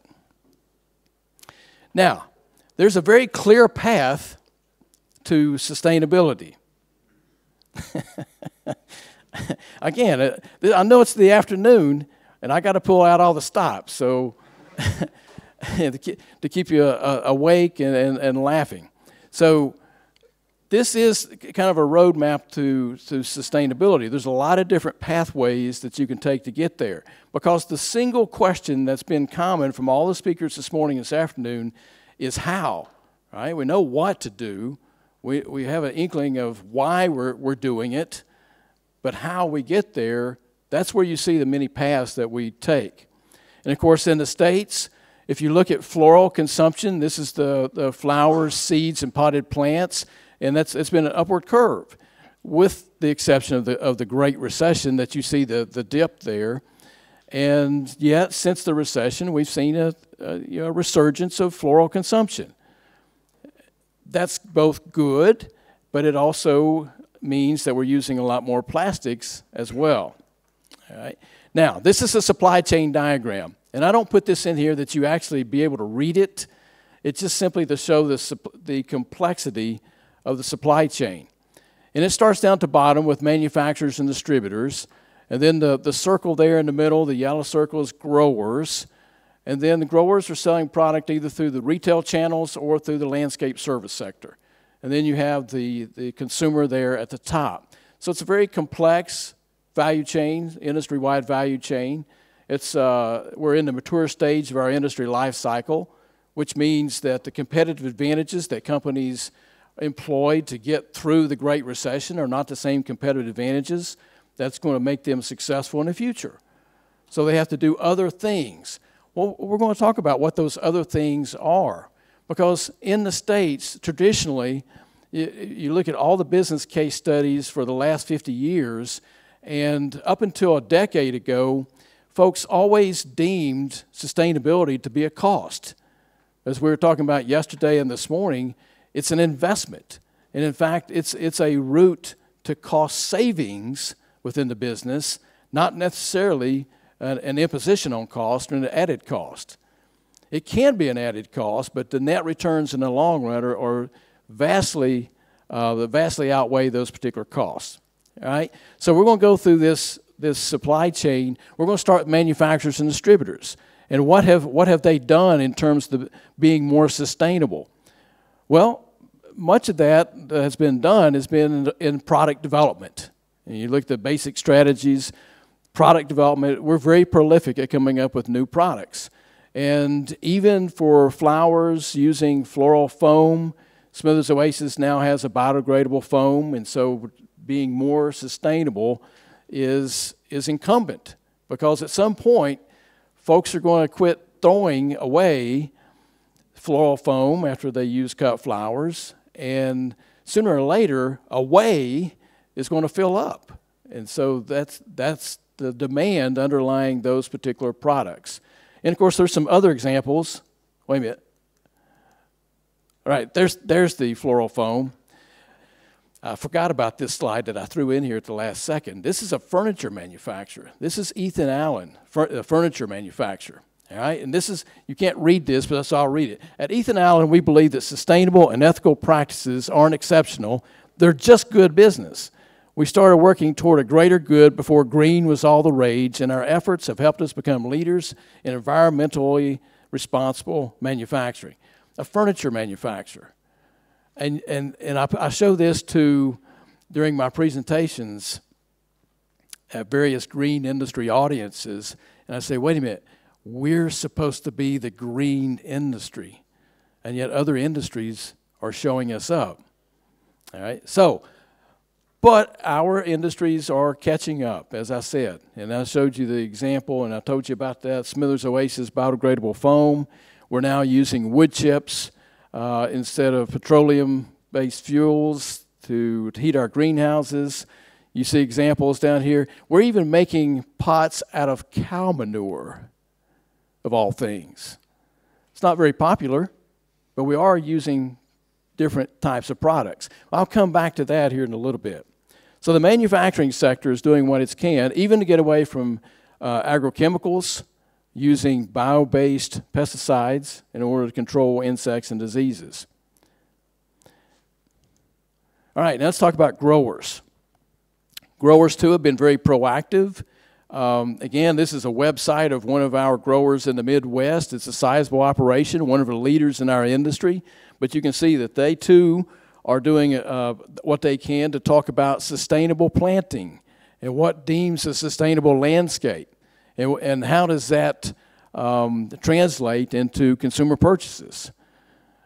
Talking about their native plants and the recycling that they do at the farm level. And the fact that they are a green building supplier. So they're working in conjunction with the Green Building Council and supplying plants for green roofs and so forth that we talked about yesterday. They're utilizing solar energy, using biofuels, conserving water. All of these are practices that are more sustainable than traditional nursery and greenhouse production has ever been in the States. So we're doing things a little bit differently. Now, going back to a discussion we had earlier about carbon footprint, and several of our speakers alluded to the fact that we've got to take a look at an in-depth analysis of the carbon footprint at each step of our value chain, because then we can identify the areas where the low-hanging fruit is, where we can make improvement. So for the past 8 years, I've been working with a colleague at the University of Kentucky and looking at the carbon and water footprint of nursery and greenhouse production. Now, this is before that was even really mentioned, but I knew when Walmart instituted their 15-point sustainable guidelines, which they asked all their vendors to fill out 15 different questions on how they are sustainable, I knew the handwriting was on the wall. Because Walmart's the 900-pound gorilla in the U.S., and as Walmart goes, so does the rest of the retail sector. So I knew at some point we would have to have information available to us regarding our carbon footprint and our water footprint, and we did not want to be lacking in that information when it occurred. So we embarked on several different studies. First of all, we looked at the carbon footprint relative to other products. I always like comparing it to a six-pack of beer because we compare rather favorably with most of our products. And I always compare it to a gallon of milk because we all drink milk. And you'll see here in a second, we still compare very favorably, among other products.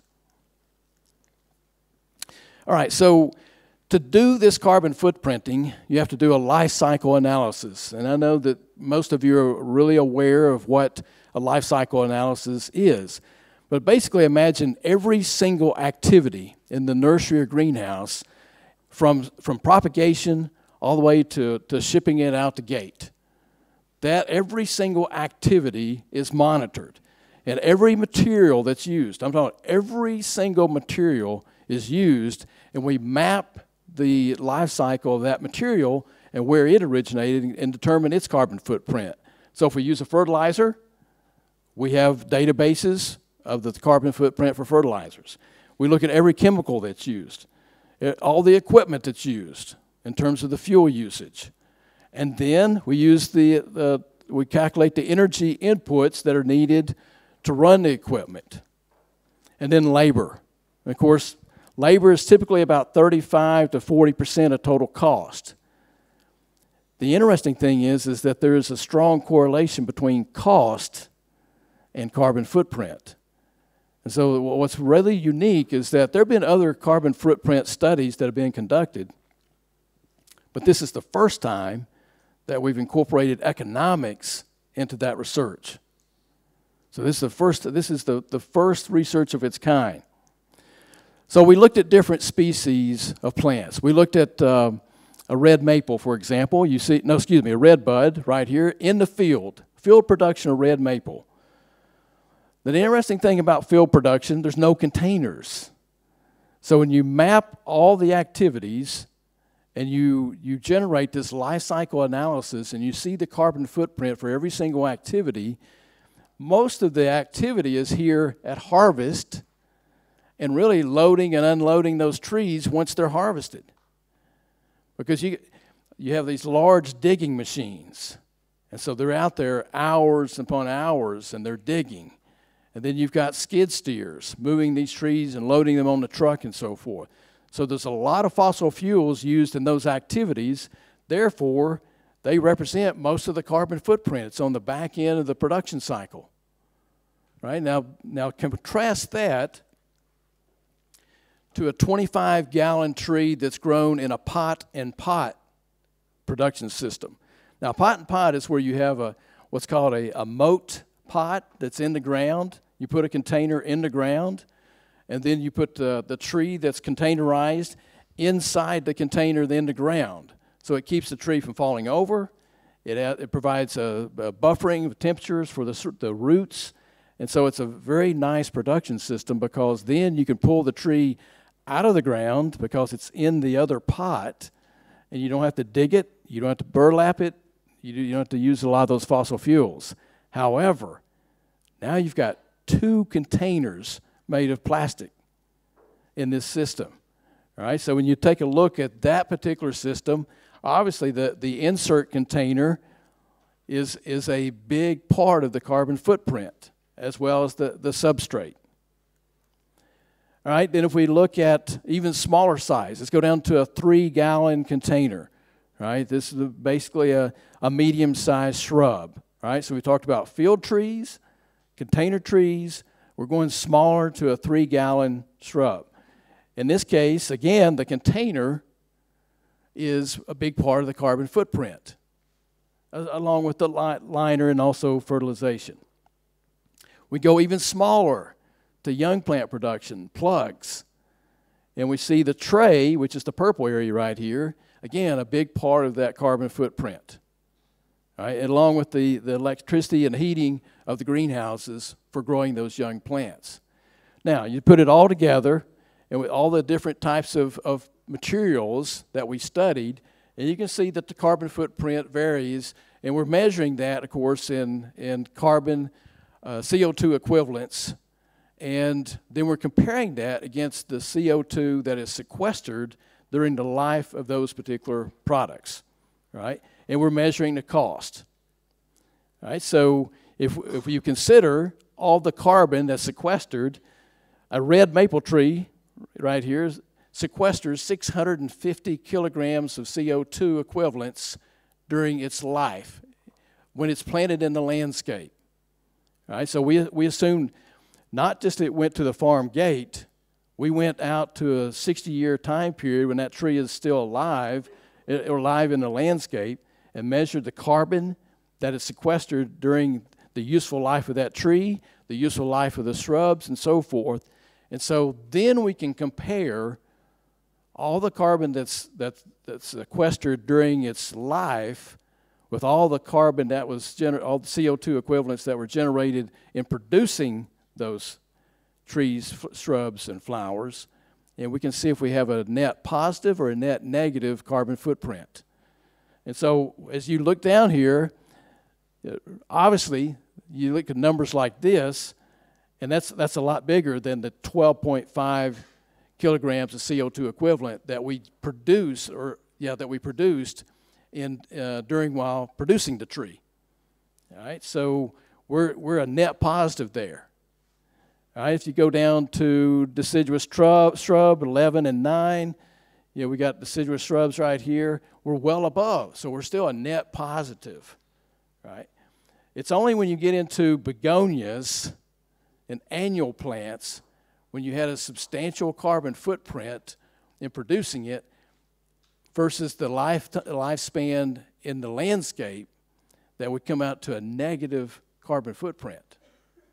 All right, so that's why when I said yesterday, we don't need to start pointing fingers at turf grass or start pointing fingers at flowers and say the tree folks are good and the shrub folks are good, but all these annual bedding plants, they got to go because they're a net negative carbon footprint.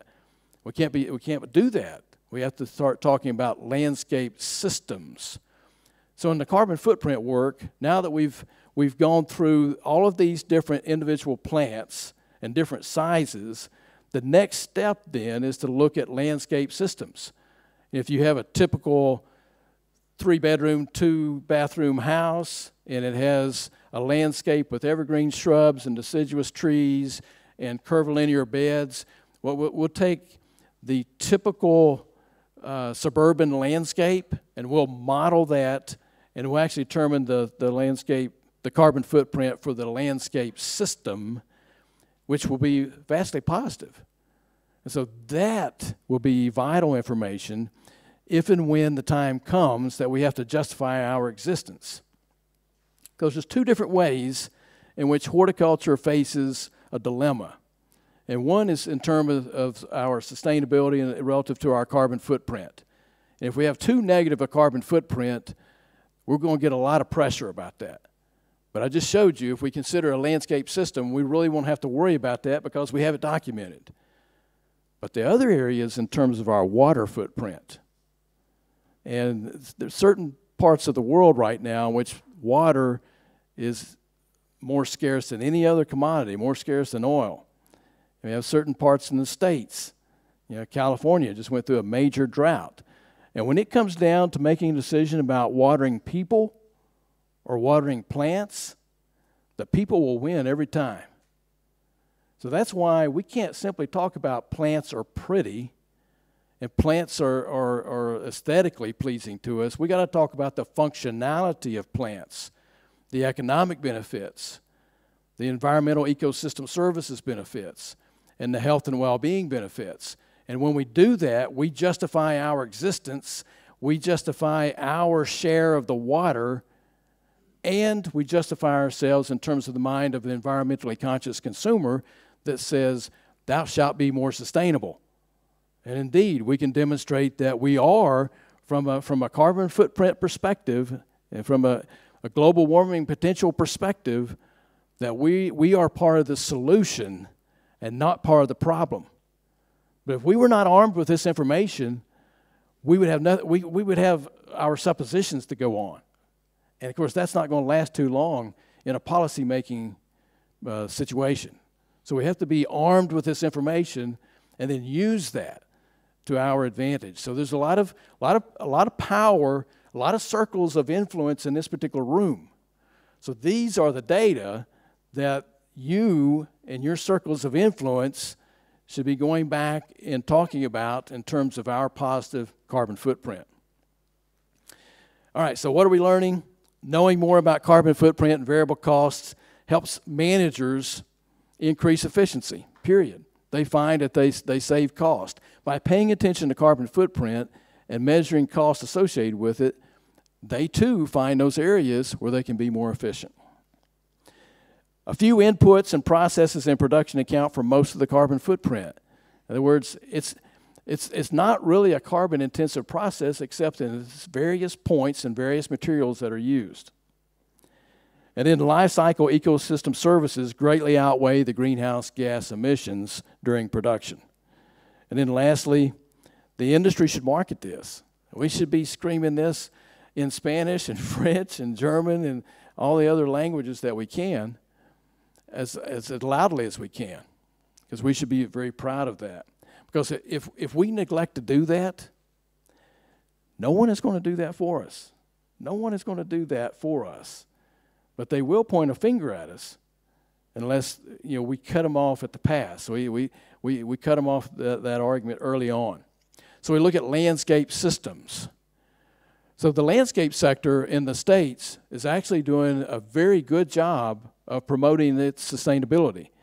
We've developed a set of standards called the Sustainable Sites Initiative, oftentimes just referred to as SITES. And those standards are now widely accepted as the standards for what defines a sustainable landscape. Because as I said earlier, when you start looking at individual components, it's hard to tell. But now they have a system developed that you can get points, whether or not you use a peat-based media in producing plants, whether or not it's a certain size tree that sequesters a certain amount of carbon. So you get all these credits, and just like the LEED certification by the Green Building Council, you can achieve a platinum status. In fact, there's great synergy between LEED certification and the CITES certification, as you might imagine. Many of the same people are working on those same standards. They're at each other's table when they're making those decisions. Now, I don't always agree with every single decision that they make. From a horticultural standpoint, they don't like bedding plants too much because of their carbon intensity. But they recognize that there's very few landscapes, or you're not going to have bedding plants or annual plants, right? So this sites initiative and the landscape architects. So we were talking a while ago, our landscape architects that are in a room, they're very proactive. The ASLA, American Society of Landscape Architects, is very proactive in talking about case studies that they have gone in and measured the sustainability of these landscapes. And they've been very successful at demonstrating the sustainability of both municipal landscapes and residential landscapes.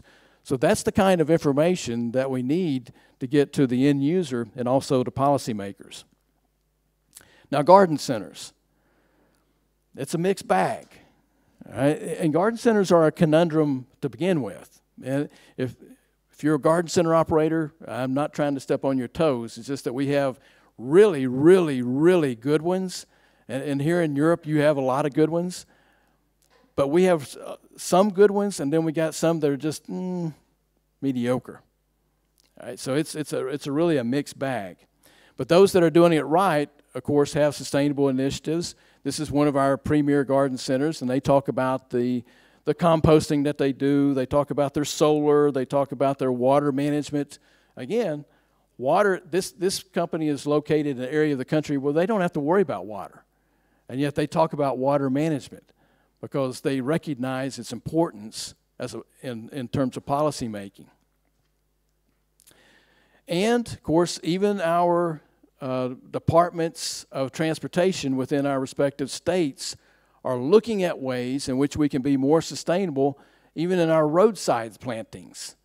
And you may remember Lyndon Baines Johnson was president in the 60s, and his wife, Lady Bird Johnson, she was a wildflower fanatic. And so she put together a national roadside wildflower planting program. And so when you come and visit in Texas, which I hope you do sometime, right? Everybody should come to Texas at least once in their life, right? Because you haven't lived unless you do. So you should come to Texas, and when you come to Texas, make sure it's in April and May, because you won't like it too much any other time, right? So come in April and May, and that's what you're going to see. You're going to see wildflowers everywhere you look. It's phenomenal. But this reduces mowing considerably for our Texas roadsides, right? So there's a lot of mowing that goes on because we have literally millions of miles of roads within the state of Texas. And, of course, our botanic gardens are getting into the act of trying to educate consumers about what sustainable gardening really is, how to capture rainwater, how to compost, what types of plant materials to use for the right plant for the right place. So those kinds of educational efforts are being very fruitful. Our gardening clubs, the same way. This is the National Gardening Club website, and they're talking about minimizing the impact on the environment. But you see, that's got to be information that we generate and that we populate so that they're disseminating the right information. Now, consumers, again, a mixed bag. In the States, we have a LOHAS consumer, lifestyle of health and sustainability. That's about 13%. Those are the 13% that just get it. They're sustainable, they didn't even know it. They may not even be able to spell sustainability, but they think it and they live it because that's just their nature. Other consumers, not so much. The Food Marketing Institute conducted a survey, and they looked at the millennials, and 32% of millennials claim to be very green, which is very surprising because in the courses that I teach, 100% of them would say that they're very green. They're very environmentally conscious. And then, of course, matures came in at 40%. It's the consumer, though, we have to satisfy. Now, look at this lady's face. Is that a delighted consumer? I don't think so. That's a confused consumer. First off, she's probably confused at all the different brands, and then she may be confused at the plastic she sees relative to the plants that she sees. So I want to go through very quickly a biodegradable container study that I conducted, because we've been talking about plastics. I said, okay, what about other types of containers and what is the consumer acceptance of those containers? So just, I'll get through the preface here. I looked at rice hull pots. I looked at wheat starch pots. That's the green one here on the right. And then looked at straw pots. And we looked at willingness to pay relative to a standard 4-inch black plastic pot. Now, the interesting thing is, and my fellow social scientist here, Dr. Beck, will agree with me, when you ask consumers, are they willing to do something, chances are when you're surveying them, they will tell you the answer that they want you to hear. And so I don't know if you know this or not, but sometimes people don't always do what they say they're going to do. And so those are stated preferences. So we have developed some more sophisticated research tools, conjoint analysis, but even more so, experimental auctions in this case, in which I actually give the people participating in this experiment cold hard cash. I give them money. If they don't use it, they can take it home. So we run an experimental auction. I won't bore you with all the details, but basically it helps us get to a revealed preference.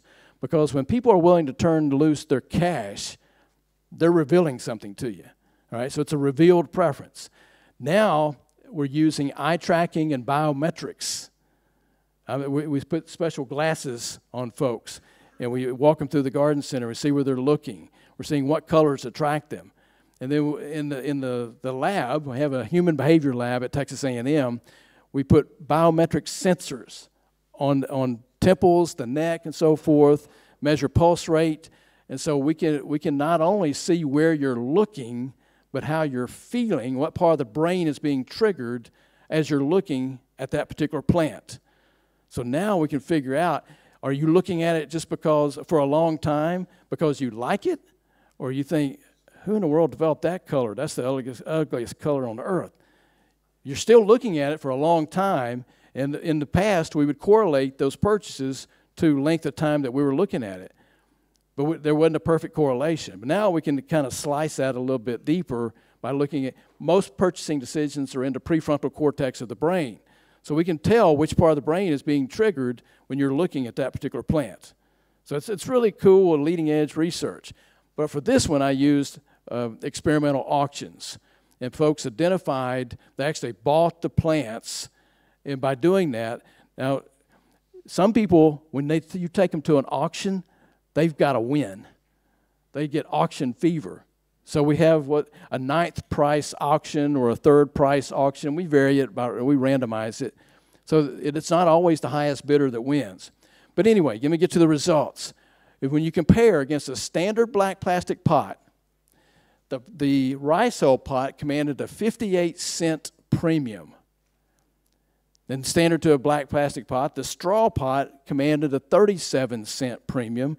The wheat pot, a 23-cent premium over the same flour, right? And go back to my picture. You notice that the flowers are the same because we photoshopped it. We didn't. I'm a plant breeder. I can breed plants, magic, on the computer. Come on, that's another joke. That was a good one. All right, so there was a premium that people were willing to pay for alternatives to those black plastic pots. But really, we were interested in more than this. We were interested in what if we just label it as carbon intensive? We're not going to define what carbon intensive is, or carbon saving, or carbon neutral. We're just going to put a label on it and see what happens. So even if we put carbon saving, they were willing to pay 17 cents more. And if we said that there was some waste, not plastic waste, other waste. I don't know what, I'm not going to say what waste, right? So not plastic waste, but if there's waste in that container that was recycled, they're willing to pay 15 cents more. So you see what I'm talking about. Then I go out in the industry, and I tell growers, man, I have good news. It's awesome. People are willing to pay a premium for plastic, non-plastic pots. I go to Home Depot. Man, have I got good news. You have this Eco Options campaign. Look, we got pots out here, alternatives to plastic. People are willing to pay more for them, more for the plant that's in that pot. I go to Lowe's. I didn't go to Walmart, but I went to the other two. I tried to go to Walmart. They got all figured out. They don't need me. Guess what happened? Absolutely nothing. Zippo, nada. I mean, there's been a few growers that have tried it, but what it came down to was price. Came down to price. Exactly. The growers didn't want to pay more for the pot, and the retailers didn't want to have to pay the grower more for the plant that's in that pot. And so very few have even, only the growers that have done is those that sell to garden centers that get it and are emphasizing sustainability. All right, so, but again, part of the information is whether we use alternatives to plastic or whether we use plastic, we have to educate regarding our footprint, what the overall footprint is. And that it's not plastic waste. I really picked up on that. It's not plastic waste, that there's a residual value to even those products that we're recycling. All right, so I'm gonna quit right here. I think I'm probably right at my time limit. This last slide I bring up for a purpose. The biophilia that's innate in all of us means that we are inherently drawn to being in landscapes, gardens, plants. We love plants, and yet too many people walk around with plant blindness. The main course that I teach at Texas A&M's 336 students in that course. Only 8 of them are horticulture majors. The rest of them are from chemistry, history, all around campus. And I tell them when they come in, I have one purpose this semester, and that's to cure you of plant blindness. All right? Because there's so many people walking around with plant blindness. They see the plants, but they don't really see and understand the functional value of those plants. As an industry, I end every talk with this pitch that as an industry, we must emphasize the functional value of plants. We've got to talk about what it is we provide in terms of carbon footprint in order to justify, again, our access to water and other resources. So we're doing a better job of being sustainable. We didn't have this conference for nothing, but we all know that there's so much more that we could do, and there's so much more that we can do to impact the end consumer so that they recognize it and we take advantage of this biophilia on the part of the end consumer. Right? So we can tap into this, emphasize our positive carbon footprint, emphasize our almost positive water footprint, at least justify our existence, and hopefully make a little bit of money at the same time. Thank you very much.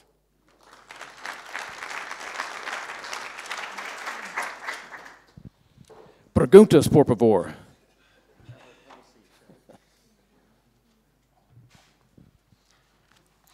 Thank you very much, Charlie. What we will do, I think, now is invite our panelists to come up, and then also any questions for Charlie we can include within this session. Is that okay? Yeah. So can I invite up Jeroen Oudhusten from the FSI, Floriculture Sustainability Initiative. Charlie is going to join us too. Piet Breert from Royal Flora Holland. David Beck from Coventry University. Elise Verinka from Royal Lemkes. And Peter Vaughan from Nursery Garden Industry Australia. So,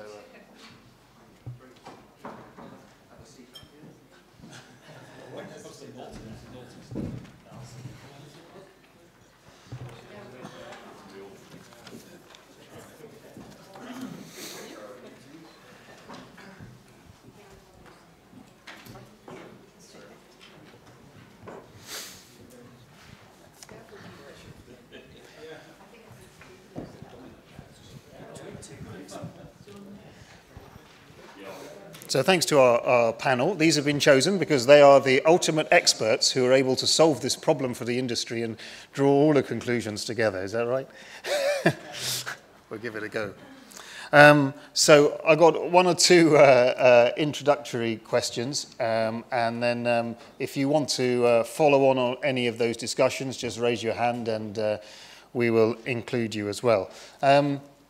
So I'm just going to start with someone who's not spoken today, Jeroen, and just to explain a little bit, we've had mention of FSI today, but we have not really discussed what it is. But if you wouldn't mind just explaining briefly what FSI is, and also how you might look at addressing the issue of plastics within FSI. Yeah, thank you, Tim. Good afternoon, everyone. Yeah, FSI, I think when talking about FSI, we have to go back to 2013 when it was founded. And it was founded by a multitude of stakeholders in the industry, realizing that the term sustainability at the time was rather vague. There were a lot of certifications that were not really clear.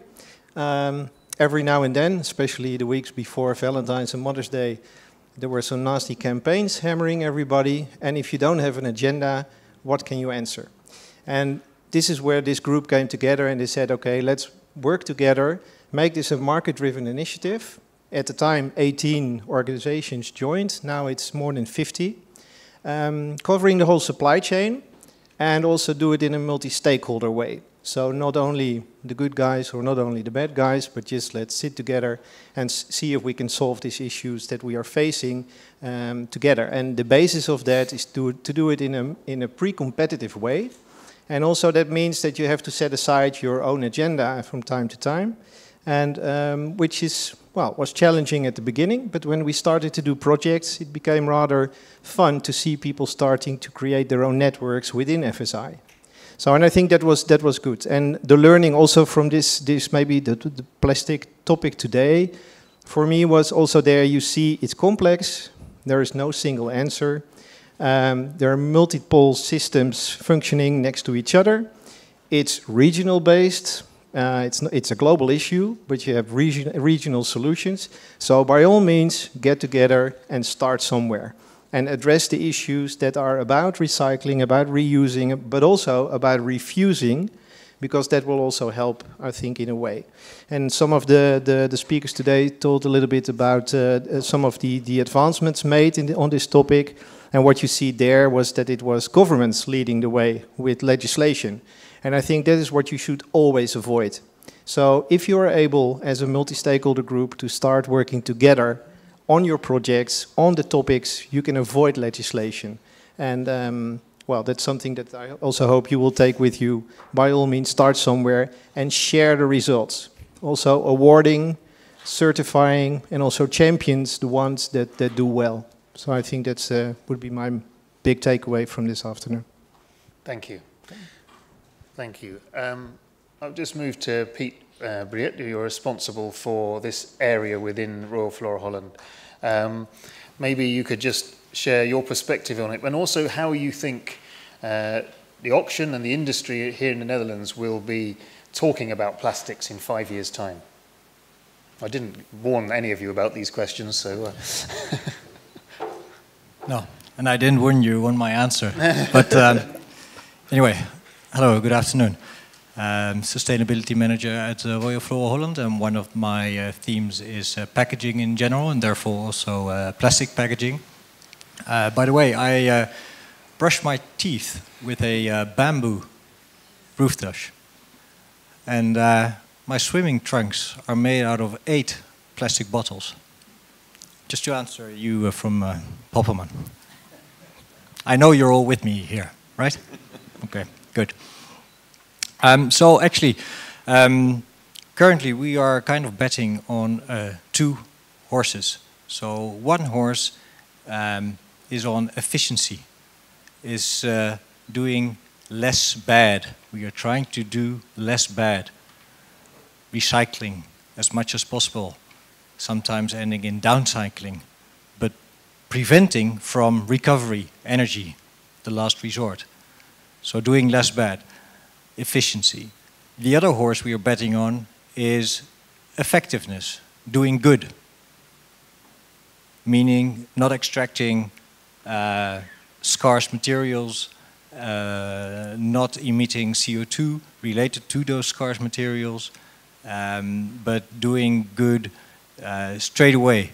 So extracting natural materials which we can reuse and otherwise recycle or remanufacture as many times as needed for a purpose, for a different purpose, anyway, for the purpose which will feed as much value to it as possible. So 5 years from now, coming back to your question,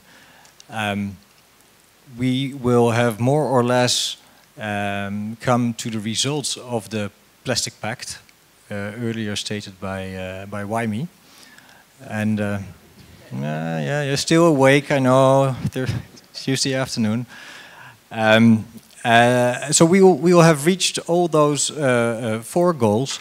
The Plastic Pact is a very good thing. It's a collaboration of 75 organizations, so that as such is already positive.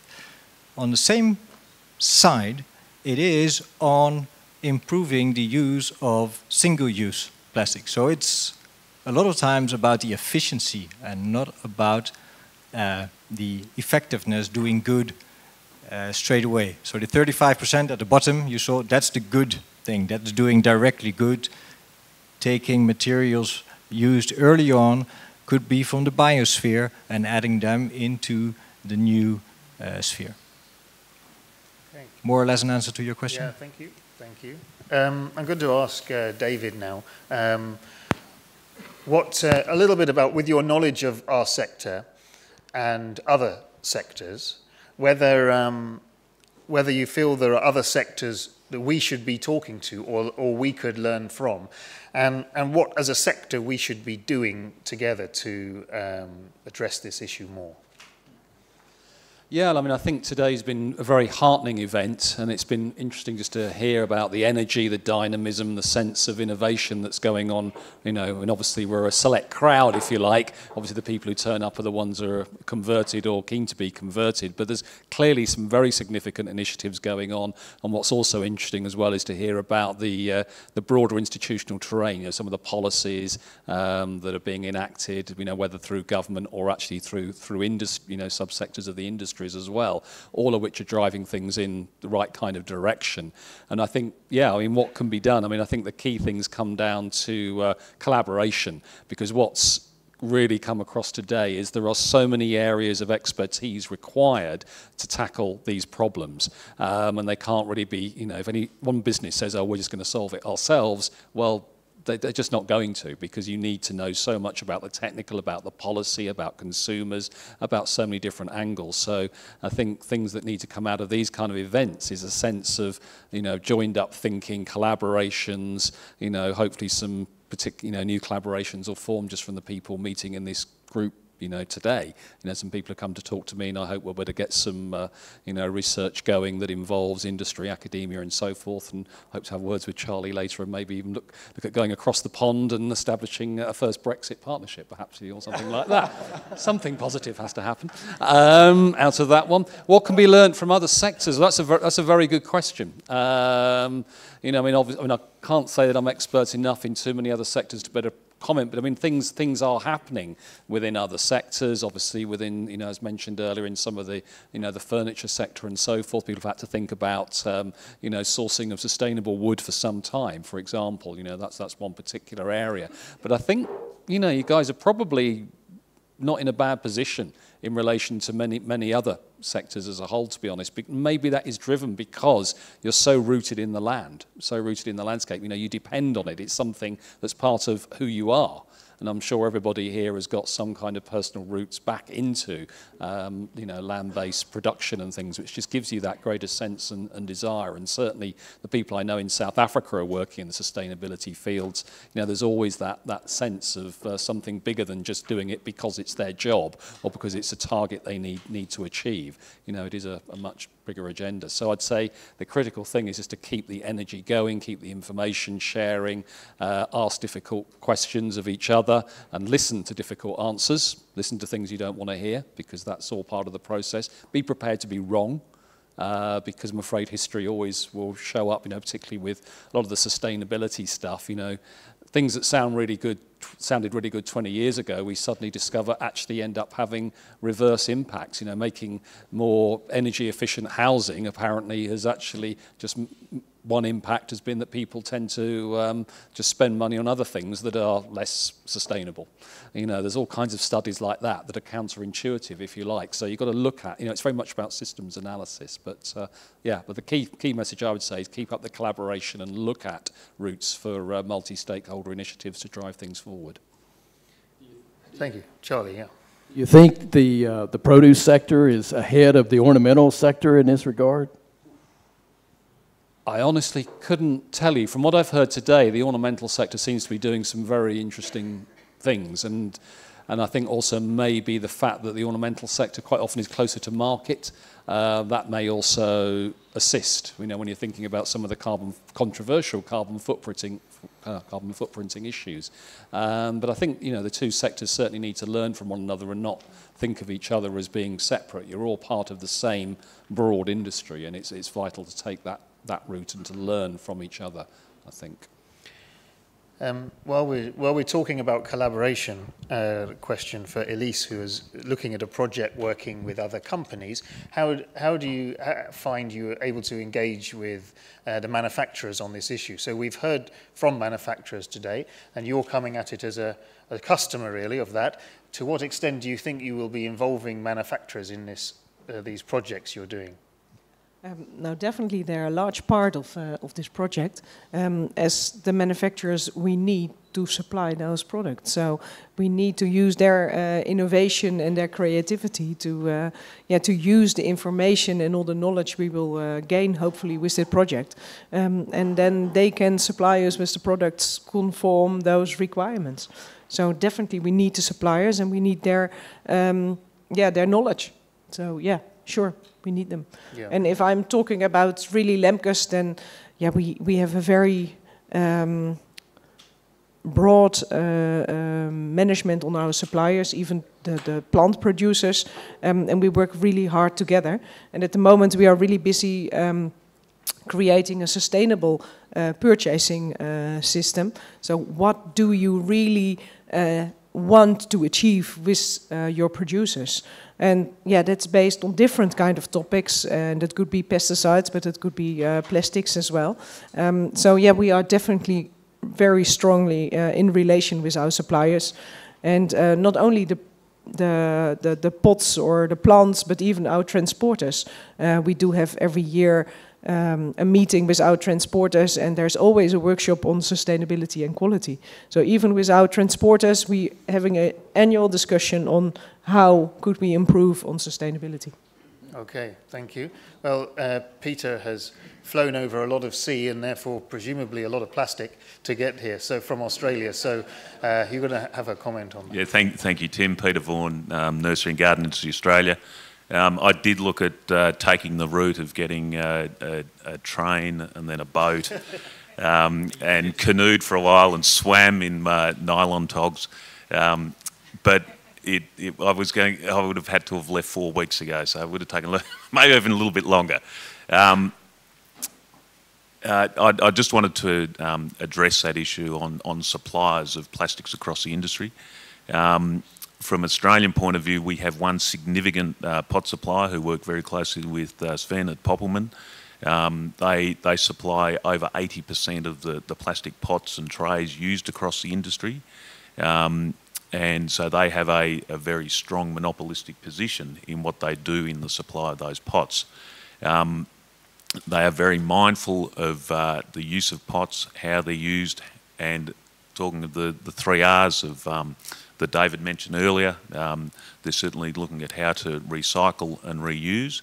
And I know out of here and working with Sven, they're looking at how to do the renewal as well. So from a supply side, there's one dominant player, and we work very closely with them to address these issues. Okay, thank you. Charlie? Yeah, let me just add on to that, is that really, I think it's the manufacturers that are leading the cause. I think they are in the forefront. And when I look at manufacturers and how they conduct their business today relative to when I was a little tyke in the nursery business, it's markedly different. And it used to be it was all push marketing, would develop the new best product, and we're going to push it on the industry. But when I'm asked to speak at a lot of places around the world, but I get asked by manufacturers to come in and talk about consumer behavior, to talk about the economy and other issues, but I get more requests for consumer behavior information from manufacturers. That tells me that they're considering the demand side of the equation and not simply the supply side of the equation, and they're trying to ascertain what is going to be the next best product to satisfy and delight that customer across the manufacturing sector. It doesn't matter which sector you're talking about, whether it be peat, whether it be containers, fertilizers, pest control products.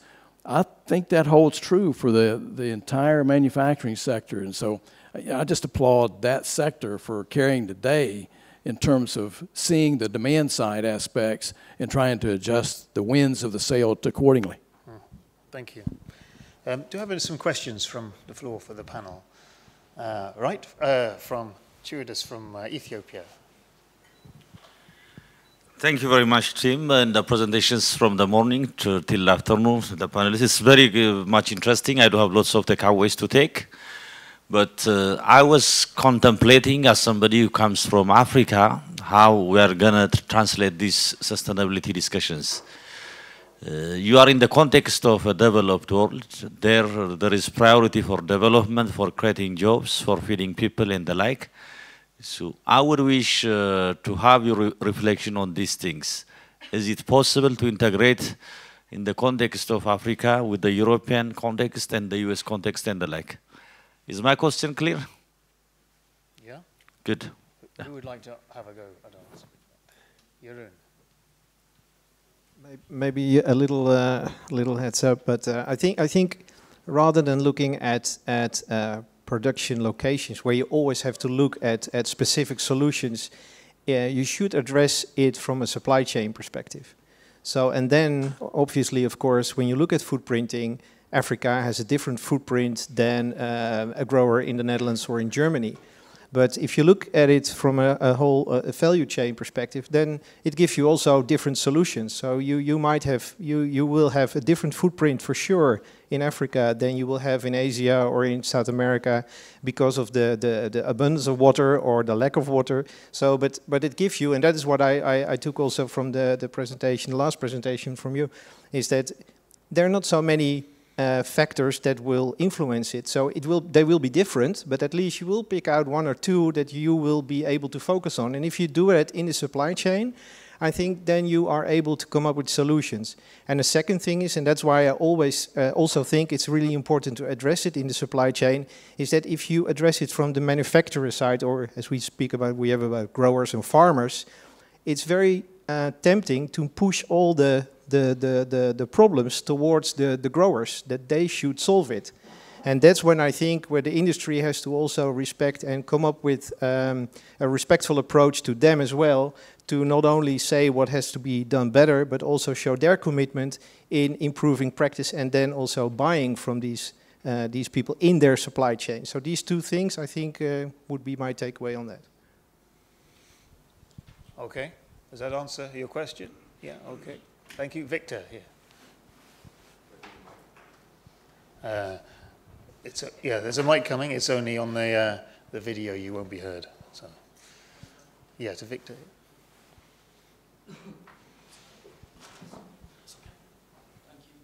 Thank you. Victor from Canada.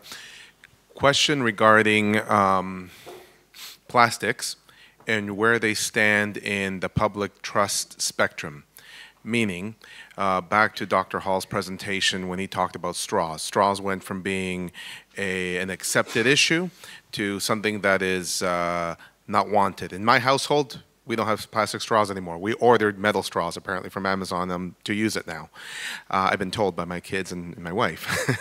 So we banned plastic straws. So where does the plastic pots and containers stand in the public trust spectrum compared to neonics, pesticides, fertilizer, sphagnum peat moss as an example, and an even further dynamic to that? I was recently in South Africa. They don't use plastic pots. They use plastic bags.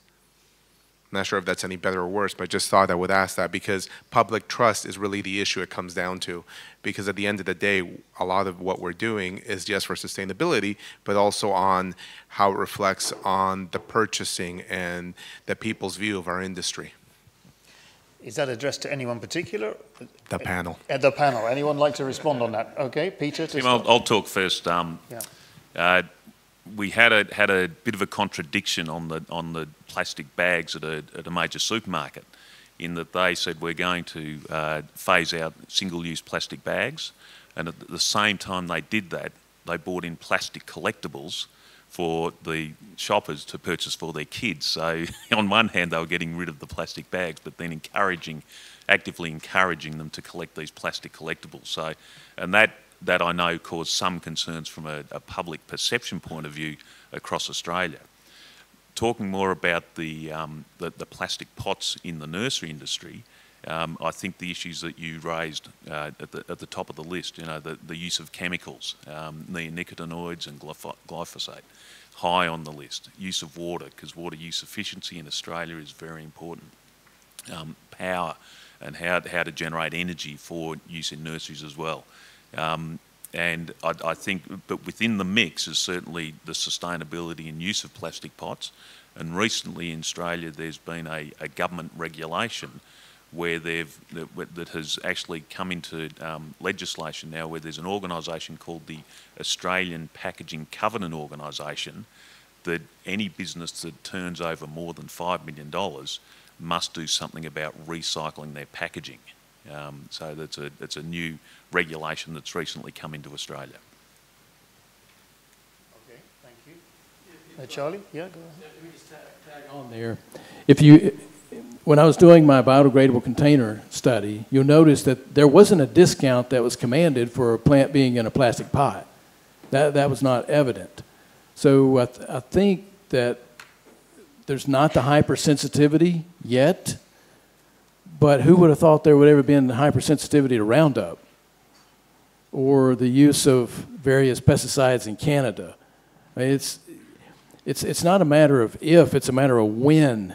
And I think, for example, go back to produce. You may remember in 1989, ALAR was introduced, a growth regulator on apples.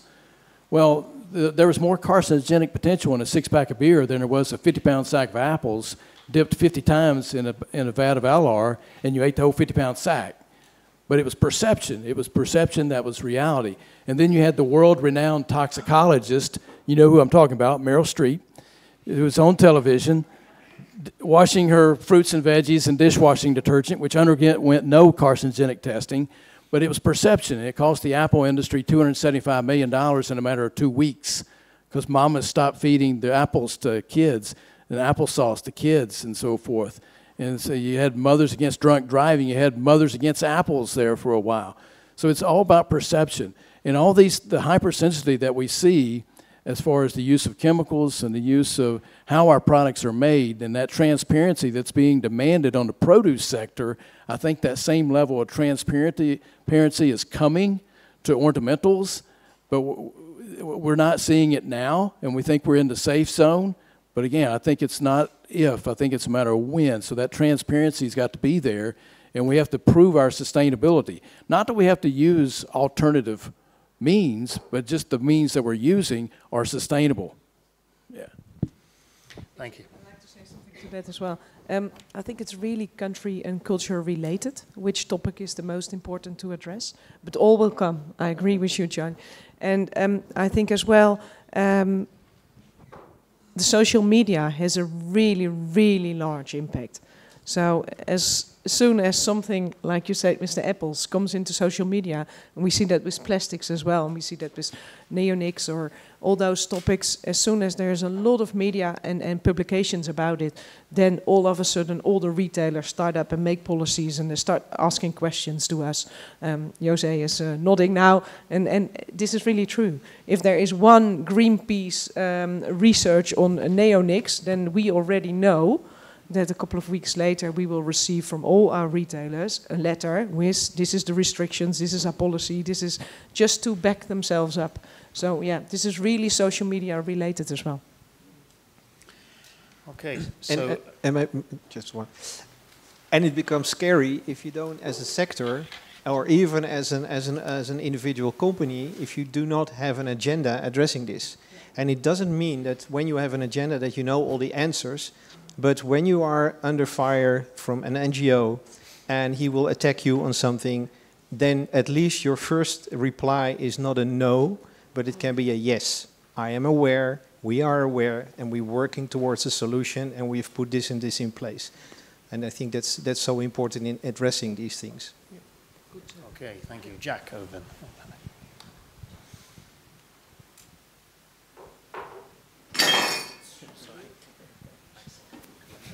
I would like to comment on what Elise just mentioned.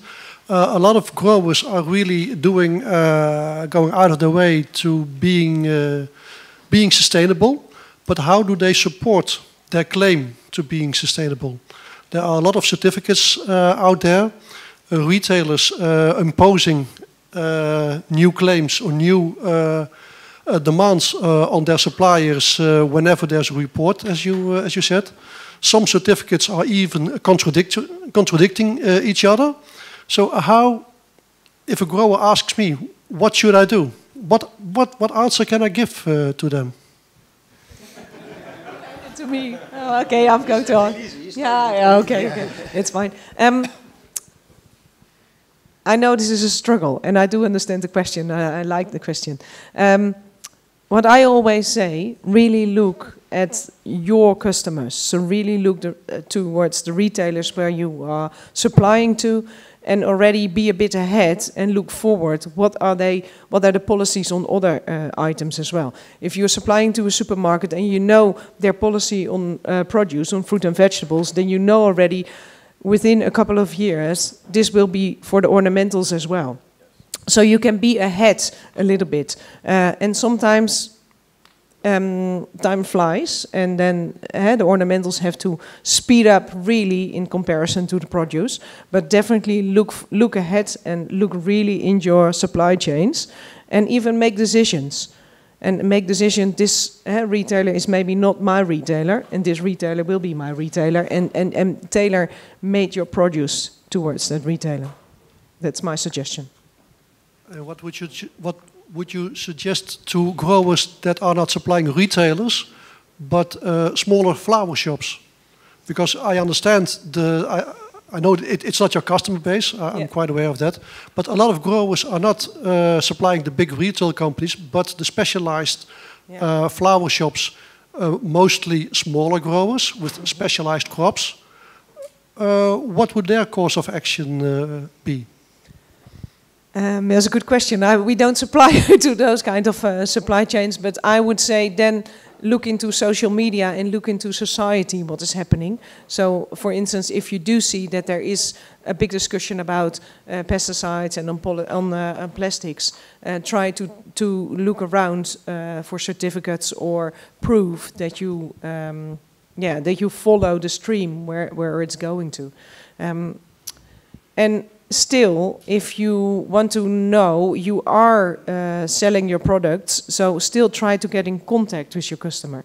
Even when it's a small florist on the corner of the street. Maybe just go and visit in a couple of countries some corner stores and ask them. Or maybe talk to Sylvie, maybe she knows more about it from florists. Just try to find your network, how you do get the information where you need to look forward to. In Australia, we have a best management practice quality assurance scheme that a number of our production nurseries do use. Its focus is more on production, so around chemical use, water use, and all input use.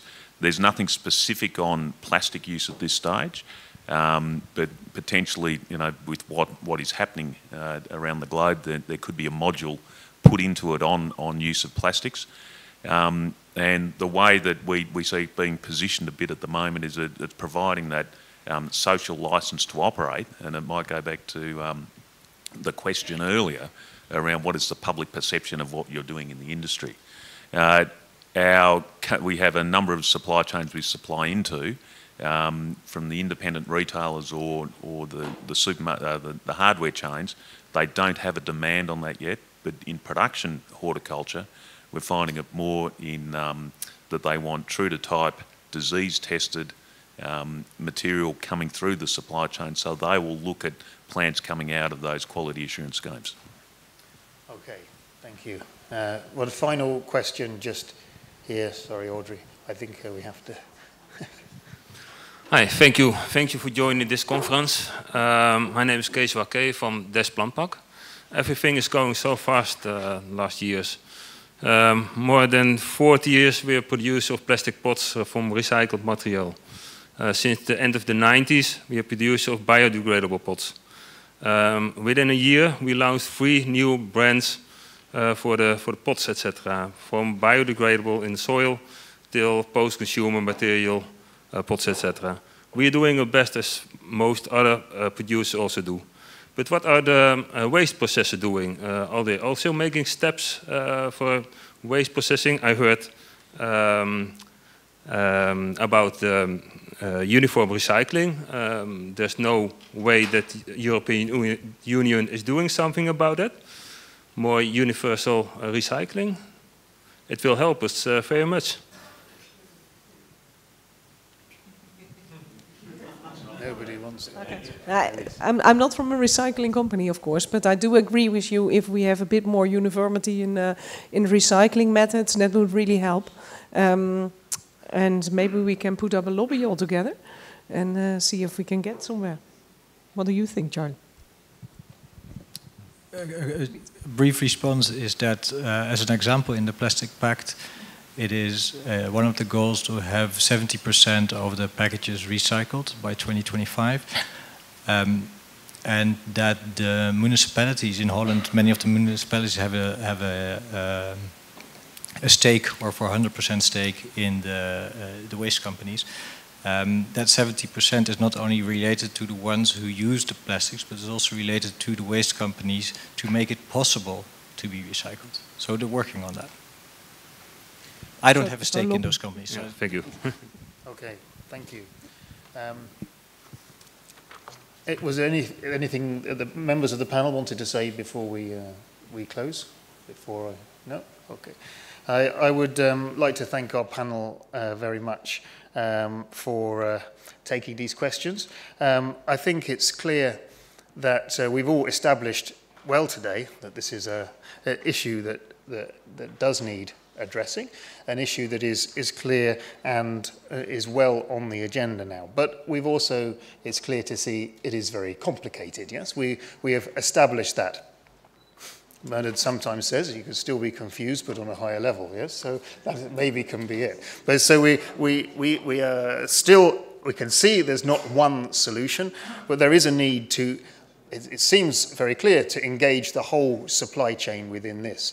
That means including consumers, the way that they use things. It means involving retailers, involving growers, traders, and manufacturers throughout. And I think it's good to see projects which are happening in elements of that. So you have Elise and Jose's project looking at building that solution. You have the UK project bringing 2 aspects of the supply chain together. And we have other examples that we've considered today. But I suspect there's probably still a need for something that brings the broader chain together, that pulls in the retailers in a way that is designed to bring real solutions that are practical and can be implemented. And I think everyone can recognize the issue that Charlie explained when he went and spoke to the retailers and nothing happened. So it's all about and the issues of social media. I think we all know that tomorrow this could be not just important news, but headline news over something that we don't know is going to happen. And as an industry, we need to be ready for that. So the kind of initiatives like FSI, which is helping the industry to tackle sustainability issues, may be a mechanism for developing collaboration within the sector for tackling this issue further. And maybe that's something for you to consider. The major players in the industry, as we have spoken to today, bringing together to find solutions. The work of Royal Flora Holland, the link with government, everything, and everyone is doing something, and it's about how we find those solutions together. The initiatives are coming from the manufacturers, from recyclers, and there's some great ideas. Entrepreneurs are coming in to fill the gap. There is new technologies, there is things linked together, but it's different in different countries. Sure, there's no one size is going to fit everyone, but at the same time, there are going to be some common threads which pull this industry together in tackling this issue. And I'm sure that through AIPH, we're working with FSI, with others, in working internationally too, we can look to address this. We saw the need to find solutions that involve refusing earlier, reducing, reusing, recycling. All of those are options, and all of them are right in certain circumstances. And it's how we find those right places to slot them. I hope that you found it stimulating today. You haven't all gone home with the magic solution, I don't think, to go and sort everything out, but at least it has raised the profile of the issues. It has given you an awareness of what is going on, and I think it is making all of us to look and to see more closely at what we are doing and how we can collaborate with our peers and others in the supply chain to find the solutions, to ensure that we are doing what is right for our industry, what is right for the environment, what is sustainable, and what ensures we are resilient for the future in the light of all these things that will happen. And I wonder if we have this conference in 5 years' time, what we will be talking about then. Maybe we should put it in a diary and see what has happened. But thank you all, and all of you, for participating today. You've all been a real strong part of everything that has happened. Thank you very much to all of our speakers. Thank you to Vanessa and her team who have managed to organise it and put it all together and helped it to run so smoothly. Audrey too, who has liaised with the speakers, and to all of our speakers especially. So thank you very much.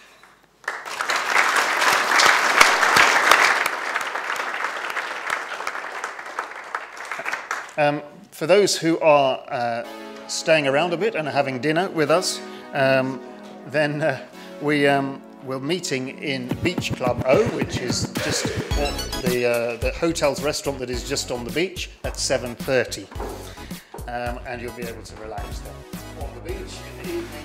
You'll be able to think about everything you've learned today. So thank you very much, and a reminder for those on the professional tour tomorrow, we leave at 7:30. Thank you. Enjoy your evening.